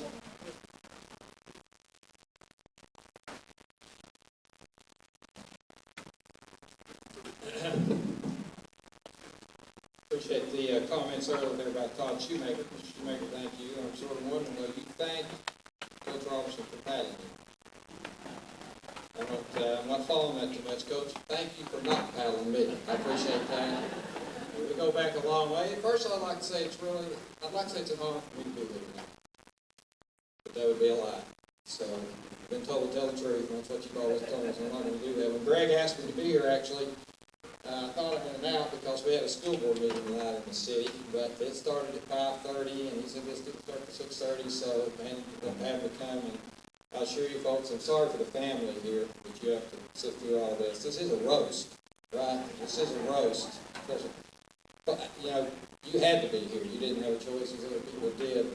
But the school board meeting was a little more exciting than this, and they had food, too, by the way, Greg. They had food. We started this thing at 6:30, and we're still, we got water, though. Isn't that nice? And you got a few things here. But I agreed to come, you know, and I read in the banner, actually, that there wasn't going to be food here tonight. They said it was a roast, no food, but, you know, the banner never gets anything right. So I figured maybe there's a chance. There could be something here, but wrong again. But, oh, sorry, you know, we're here to talk about Chief. This is your night. And, you know, what can we say about Chief?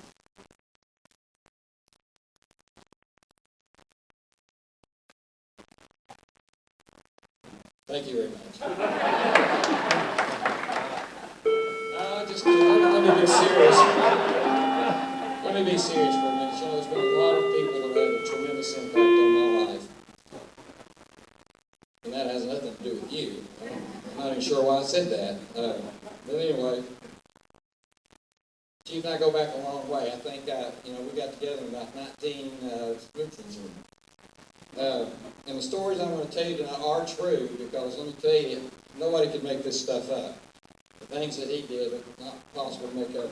These are things that only could happen with Chief. And the amazing thing about these stories is he did all these things without the influence of any kind of drugs or alcohol. And that is pretty amazing.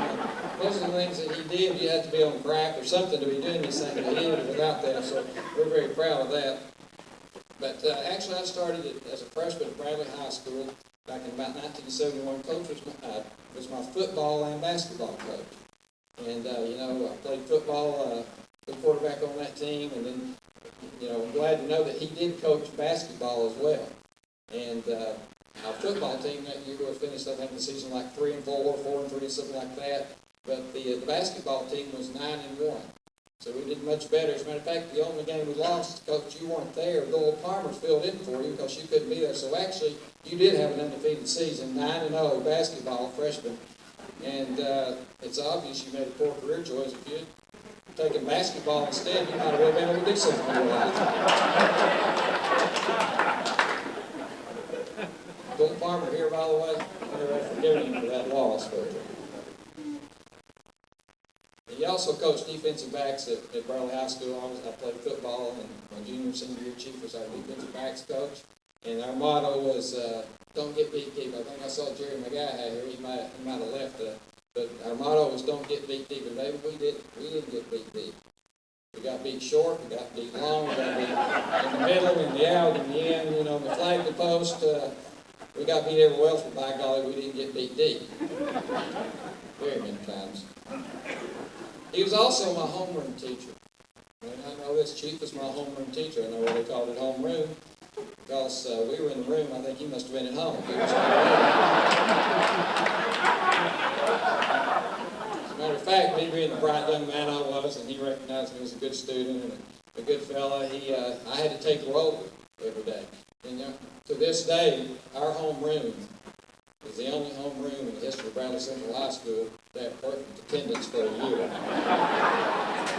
Except for the teacher. The teacher wasn't there. The rest of us were there every day, as far as you know. Then I went off to college after that, and I came back to Cleveland. I thought I was finally rid of Bill. You know, after all those years in high school, freshman and everything, and came back to Cleveland and went to work at Bradley Junior High School with Jim Barter, and Chief was the coach there, and he asked me to coach football with him and Steve McCamus. I reluctantly agreed. I'm sure I wanted to do that, but he told me, you know, I'll give you a coaching supplement, and being a young man, I could always use the money, and come to think of it, I never got that supplement. You owe me money. I'm glad I am here tonight. You owe me money, and I think I want cash, not a check from you, as a matter of fact, but I never got that. But I did agree to coach, and, you know, it felt a little funny because I didn't know a lot about football coaching, but you know, I found out that really didn't matter with Bill, because he didn't know anything about coaching either. So I fit right in. Thank goodness we had Steve McCamus there, and, you know, one good memory I have of that season is we beat a Maryville freshman team, and some of the guys I think were here earlier tonight, that had won like 47 straight football games. And the coaches came up to Chief before the game. You know, all this stuff is true, by the way. I'm telling you the truth. The coaches came up and said, "Hey, your guys are harassing us." They came up, and some of our players had said to the Maryville coaches, "You know, our kids, we're tougher than you are. We're better than you are. We're better players. You know, we're faster. We're meaner. And you know what else? Our coaches are better looking than your coaches too." Of course, when the Maryville coach said, "You know, that's where I drew the line. I couldn't handle that." So he came over to coach, but when he saw coach, he realized it was just a joke, and he really didn't bother him much after that. But you know, Chief taught me a lot more than just football and winning and things like that. He gave me great advice, sort of like, you know, you heard Ben Franklin, early to bed, early to rise, makes men enough to healthy rise. Chief had one too. It's a good one. And I was worried about saying these kind of things, but after Dale Woodard's speech, I felt like I got pretty much free rein. The Chief's famous slogan to me as a young man out of college learning important things in life is, if you're not in bed by 10, you might as well go home.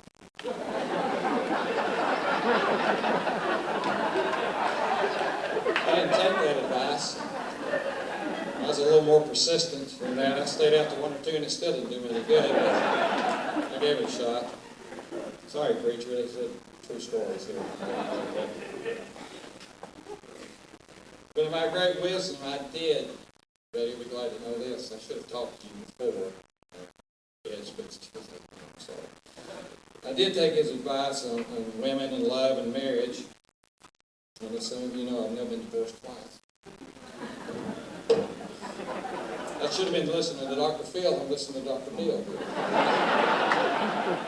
So how's that working for you, Paul? It's going great, Dr. Bill. Going well. Thanks for your advice. Another stroke of genius, and I'm glad I put my wagon on your star, buddy. Big guy, you're a man. And you know, he was way ahead of his time in a lot of areas, Chief was. I mean, he was a very intelligent person. He was ahead of his time. He was ahead of his time as far as the area of sexual harassment. He practiced sexual harassment before he was school. When he was at Bradley Junior High School, he'd wear shorts and a golf shirt, and the ladies in the lounge pull up the shirt, flash the ladies in the lounge with that big belly of his, which, by the way, was the only thing that he could flash that could be defined as big.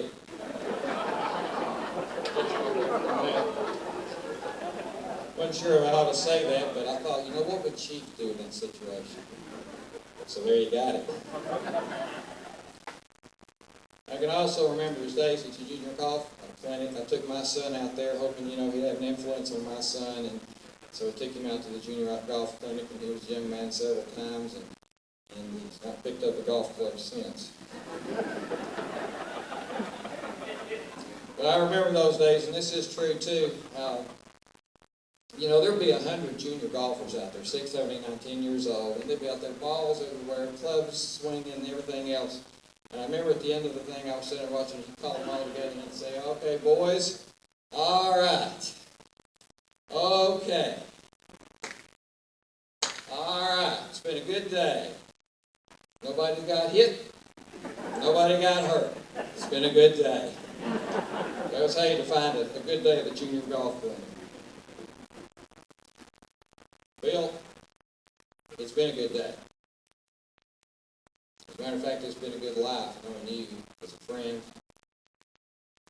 I think you know, I couldn't tell you enough how much you mean to me. We haven't been as close the last few years, but early on we hung together pretty tight. Several years ago, I spoke at a Teacher of the Year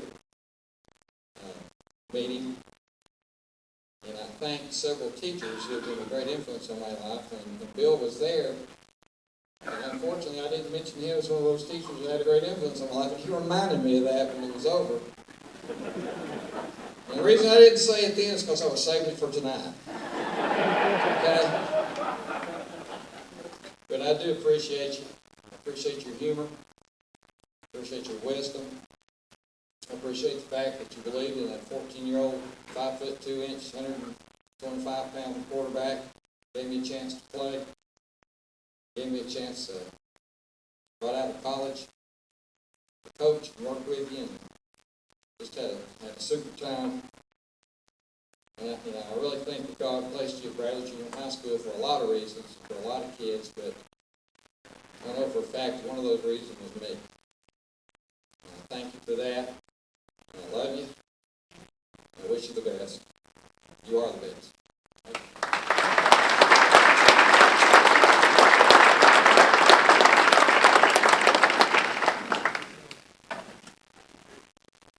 Coming now is former coaching colleague, Bradley Central Administrator, and 8 years Superintendent of Bradley County Schools, Mr. Jerry Frazier.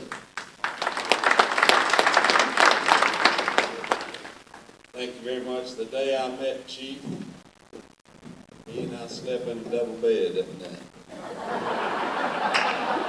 That's God's truth. We couldn't do that anymore. But let me tell you, he's keeping up his end of it. I tell you what, he's back to playing late here. British poet William Blake said that birds have nests, spiders have webs, men have friendships. What a night this has been, Chief. Man, this kind of turned out, and all the love in this room, it's been a special night for sure. For a very deserving person. Proverbs 8:12 says, a man has friends must show himself friendly. Certainly, Bill has done that. There's no question about it. It's great for me to be with Coach Sweeney. I appreciate so much his taking the time to come back. He got me started in this business. I was planning to do something else. And when he said, I want you to help Chief coach football, I said, I don't know enough football. He said, that's not when I want you. You know, I was running a midget football program in town when you're every little kid. The next year, I think recruiting's not the name again. We got 8 of 11 starters out of the city junior high program. And undefeated. Not because we were good coaches, we had good players. But that's the true statement. I wasn't going to tell this story until Ms. Apple brought this gun. Chief, let me see that gun. Chief, some of you people know this. We used to take our team every year to go Rush Junction, and Chief would do his martial act for them. And they give every little kid on the train got a little gun like this. When Miss Household had him hold up his hand, and the Chief would swear him in and say, we're going to have problems, we may get attacked by Indians, and y'all help me. And he'd give these kids one of these guns. Some of you guys know there was a basketball official in this area named Baldy Boyd. Baldy Boyd had a 10-year-old son, went to North Lee Elementary School. At the end of this thing, Chief, they'd get all, and his chief would come out of the cabin, do a forward roll, come up with his guns blazing, and this one Indian would get on the train. And Chief would come on the train and whip him and take him, and that'd be the end of it. The older boy, the 10-year-old son, hit the Indian right in the side of the head with one of these and put a big gash. That was the last day they gave his gun back. That's a true story.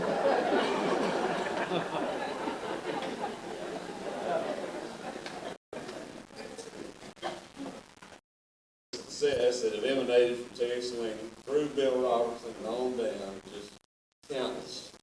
And their dedication to young people will be echoed for generations to come. Bill Robertson loves kids. He's got a lot of talents. You don't know that. When we would see an ugly girl,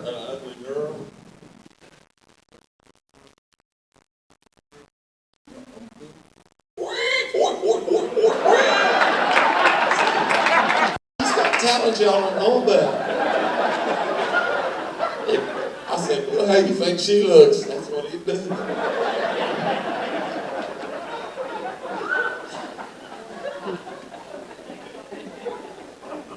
He would use one of those malapropisms that Norm Crosby made his living at, and I got to be a straight guy. He'd say something, I'd say, Bill, I didn't know you were illiterate, and he'd say, I'm not, I got a mother and father. He would say, I got a player who can use both arms. He's amphibious.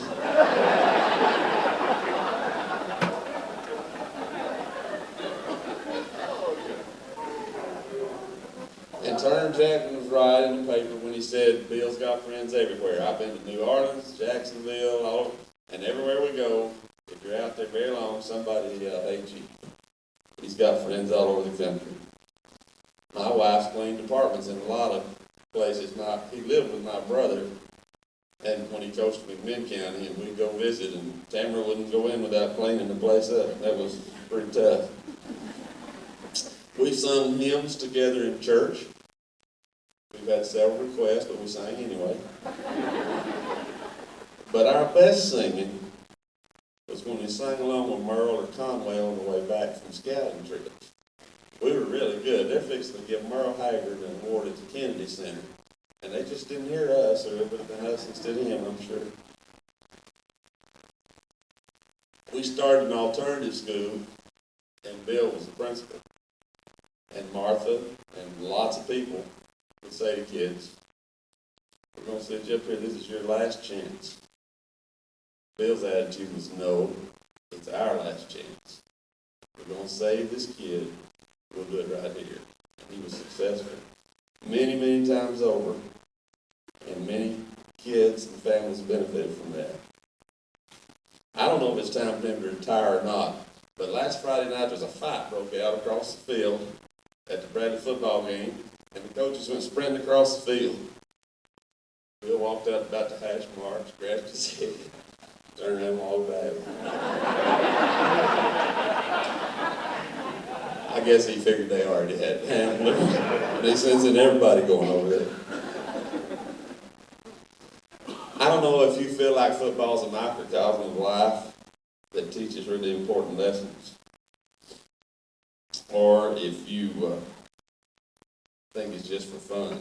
Certainly there are many, many lessons that are learned on the field that take people far through life. People that make it through 2-a-days don't quit on their families and don't quit on their kids. So certainly it is. But many thousands of young people who played for Bill had fun. Hopefully they learned all those lessons, but certainly they had fun. Proverbs 17:22 says, a merry heart doeth good like a medicine, but a broken spirit dries up the bones. This guy has a merry heart. He's a champion, has the heart of a champion. And I'm a better person for having known and spent time with Bill. Thank you. Congratulations on the season.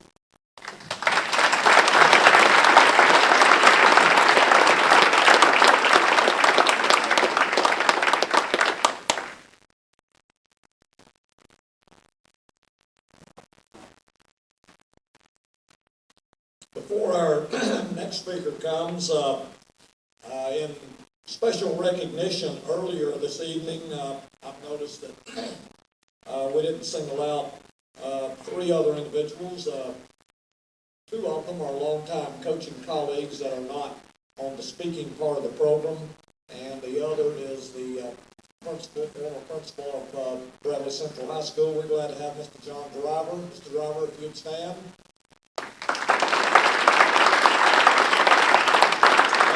And two longtime coaching colleagues that you'll probably be glad that these guys are not up here telling a bunch of yarns either. I see John Chewy.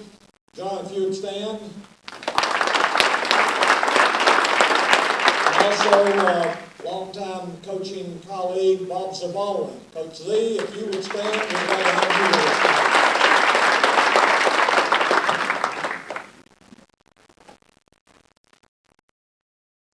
David from Polk County. Oh, Coach Davis, that is correct. Coach Larry Davis from Polk County. The legend of Polk County, like Coach Robertson is around these parts in Sevier County. We're glad to have you with us, Coach Davis. And coming next is longtime coach, athletic director, jack of all trades here at Bradley Central High School, David Kaywood.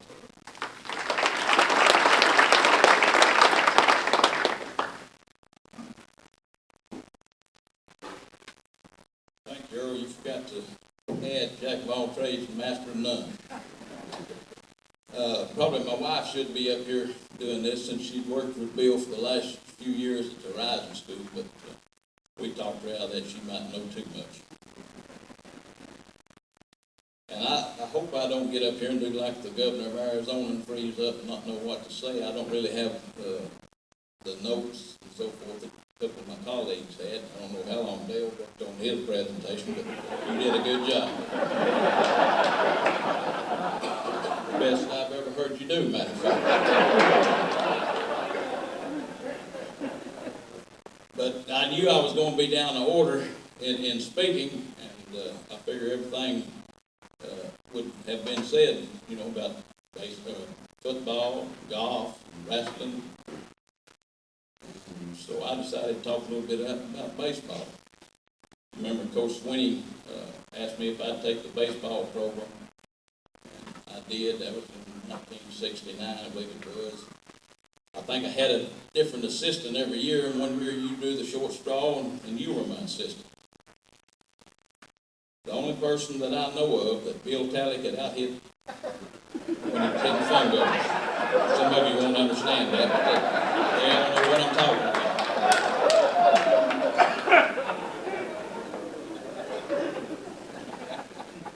And the only person that I ever saw strike out trying to hit balls to the outfield. If you had told me that you wanted to use that big driver and put it on the tee, then you could do a whole lot better. We'd done that. Also, the only first base coach that, you know, first base coach usually, you know, when the coach, third base coach gives the signs now, he reads them and he might give a verbal to whoever's on first base. You're not supposed to ask the guy, what are we doing? Where are you going?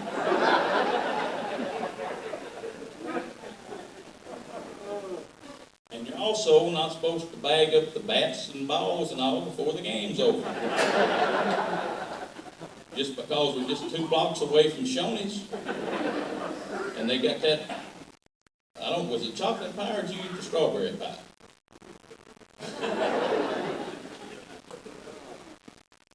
I think that's the way I got you to coach that year. I told you, you know, we played over at Fulbright Park. Some folks don't remember where Fulbright Park was. It's, you know, just across the creek from Shoney's.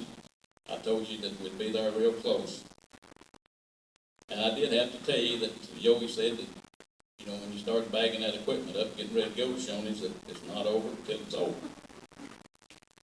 But the main thing that, you know, that I want to tell you and share with you, and this has been alluded to and been said, I remember you talking to the kids all the time about being a good human being. I think that's the way you put it, human being, good human being. And I had a son I was privileged to have a son that played for you. And you instilled in him some of your same characteristics. Always seeing good in people. And the game, to you, and don't take this wrong, the game was not the important thing. It was the players, the people that were around that are important to you. And I want to thank you for that. And I think, everyone in this room knows what I'm talking about. And I love you. Thank you.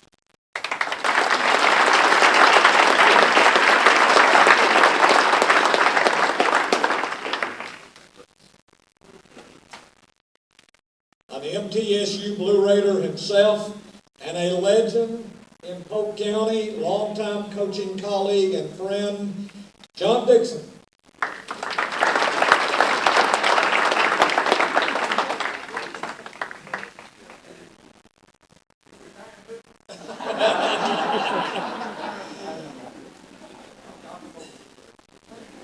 It's on, Chief. It's on.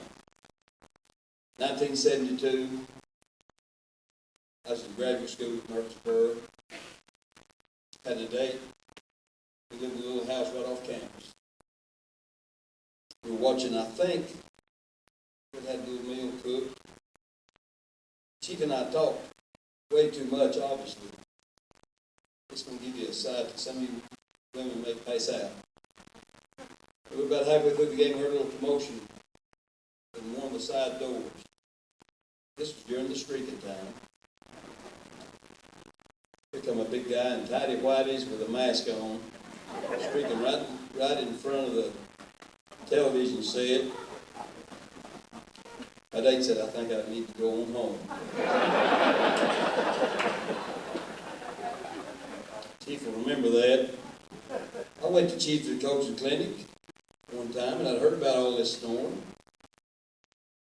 I figured up a plan. But any problem. Just right before we started to cut out the lights, I reached over and gave Chief a hug and kissed him on the cheek. He sat up in bed the rest of the night. I slept like a baby.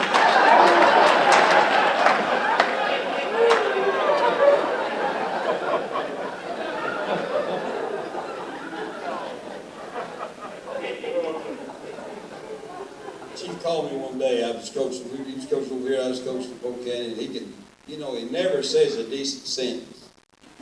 And nobody's always got something to say to make people either mad or laugh. Well, he said, let's go to the Tennessee game. I said, all right, let's go.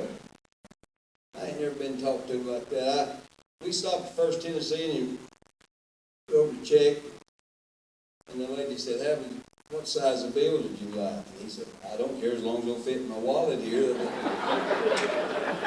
Well, she talked to him bad. We were running late as always and got up there. That place was packed. It was playing Auburn, I think.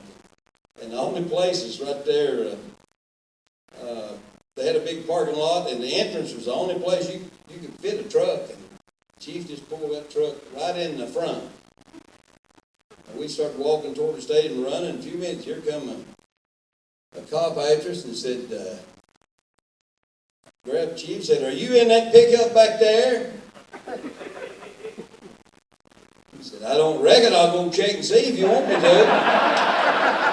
Boy, did he ever talk back to you. I just thought then we were going to jail. A little rain started and paid $10 for one of them programs there, and we looked at it a while. And we was crowded in there, I'm telling you, and the seats started getting wet, so the Chief sat on that program. Sure enough, it was about halfway through the first quarter, and the guy behind us poked him on the back and said, you looking at that program?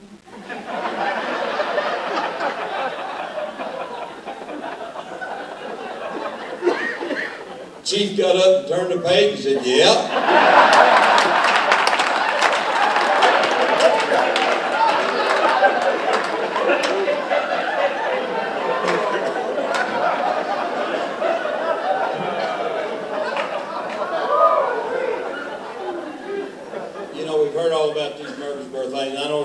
I'm gonna be quick. You better be glad it's late. I'm gonna be there, 'cause I had to win the ammunition. But people really don't know. I had to call up there to some of the good brothers up in Sevierville to get some of these. But when he originally got out of college, he went to work at the Red Roof Inn up in right outside of Sevierville there.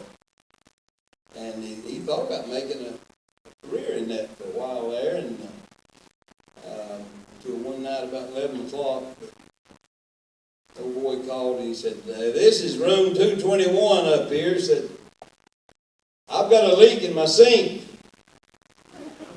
Chief said, "Go ahead."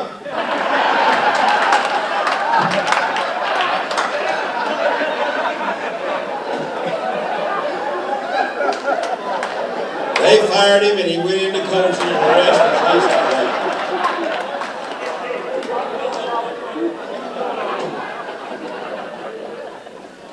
I'm going to shut up with this, but Chief and I have one thing in common. We took a bride, both of us, late in life. I talked to her, and she told me about this, and I said, if you don't like it, you can blame her. And he got married, and they was driving to their honeymoon and stopped up in Gatlinburg and at a traffic light.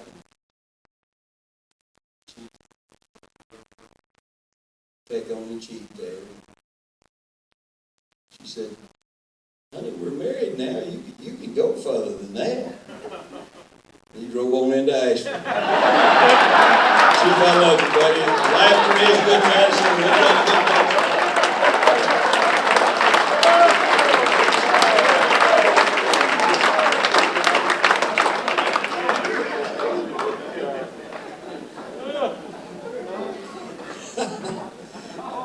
Let me tell you, folks, there's none better than John Dixon. And I think you'll agree, when John decides to retire from coaching, he's got a bright future ahead in public speaking and a sense of humor. We've got a special presentation now. If Coach Jackson, Turner Jackson, Damon Floyd, Greg Guerin, and Steve Montgomery come and do the honors. I'm Turner Jackson, the athletic director, and I want to thank Greg Guerin for, I'm telling you that we had a lot of people that worked on this, but this guy right here put this all together, and I'm so proud of this man right here. I slept with him for 13 years, so I know exactly what you're doing. And I'm not proud of that.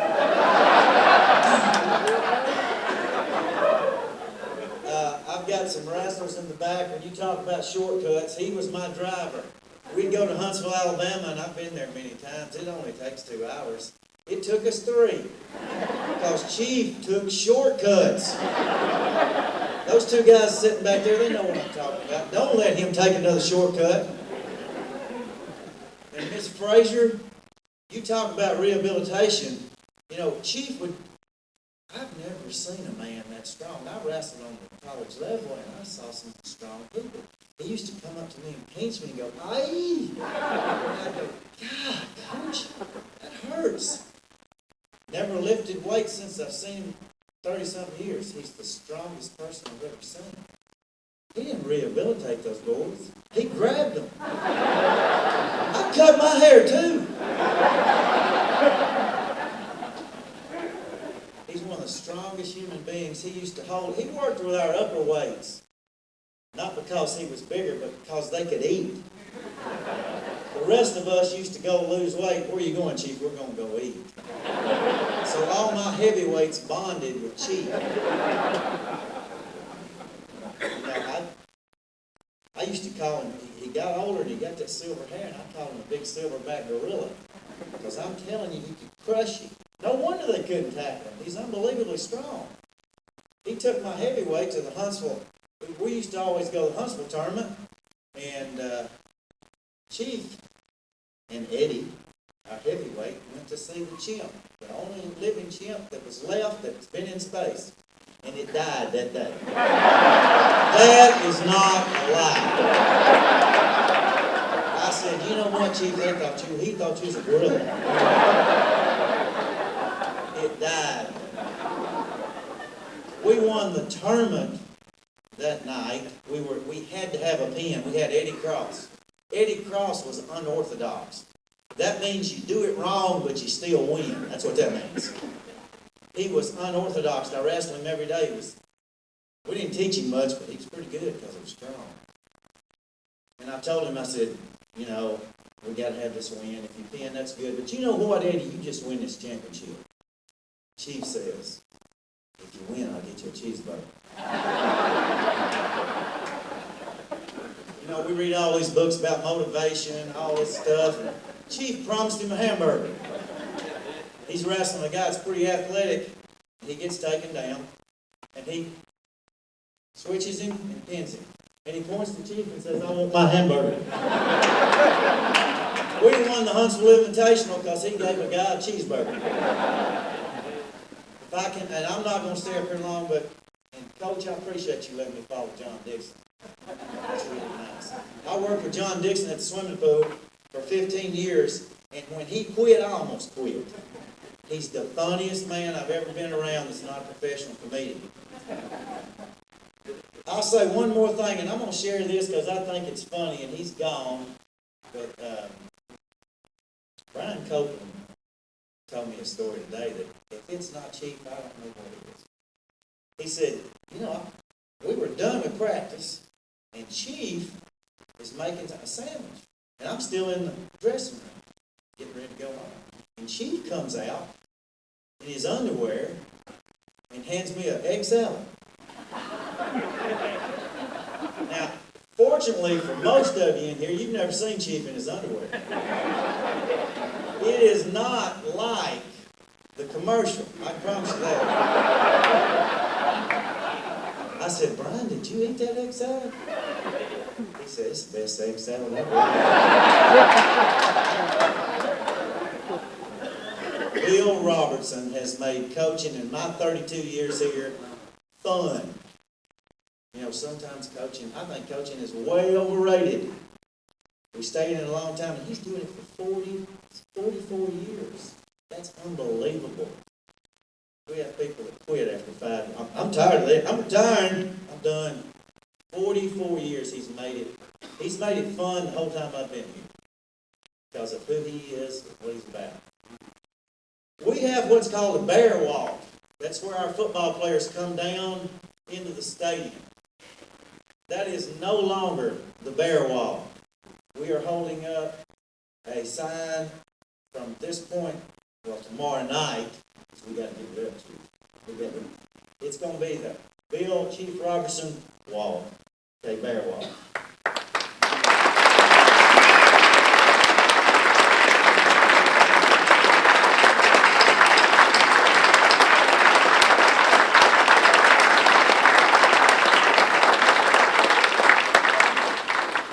Again, I want to thank Coach Greg Aaron and all the people that came to show up for a wonderful man who I love.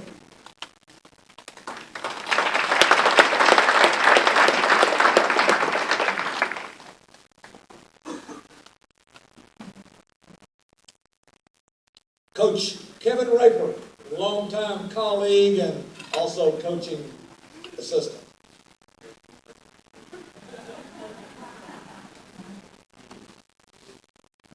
Chief and I have been great friends for pushing 25 years, and it's taken me 25 years to get him to finally join me in a hairstyle. So I really appreciate that. You think of Chief, and you think of so many memories, and everybody has their own memory of Chief. He has his own unique slant on vocabulary, big guy, had a baby, contusious, tubulate, Catuzzi for jacuzzi, amphibious for ambidextrous, IE, and many, many others. Also, the memories might be football related. The first night that I was football coach here at Bradley, we had just gotten into the first quarter, and each head coach that you're around has their own unique personality. Well, we just gotten mid-first quarter, and we hadn't blocked this guy, and he made the tackle, and Chief's yelling and saying, 64! What's he supposed to be doing? 64! He's turning all the assistants, and I'm looking around. I'm looking out there, and I don't see a 64. Dale Woodard says he means 46.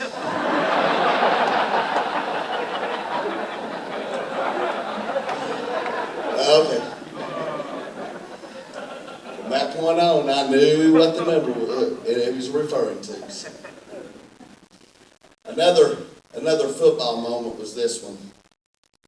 And this actually happened before me, so I'm telling a secondhand tale. But just after he had come from Bradley Junior High, there were two schools that fed Bradley Central. And it was Bradley Junior High and Truett at that point. Well, he's working in the ball game there, and he calls timeout, and they're down on the goal line, and all at once, he yells, "Bear offense, bear offense!" Well, he sends them out there and tells them, "We're going to get bear offense and run this play." Well, the coaches come running and says, Chief, the guys from Truett don't know what bear offense is. He said, "Don't worry, big guy, they'll get it by osmosis."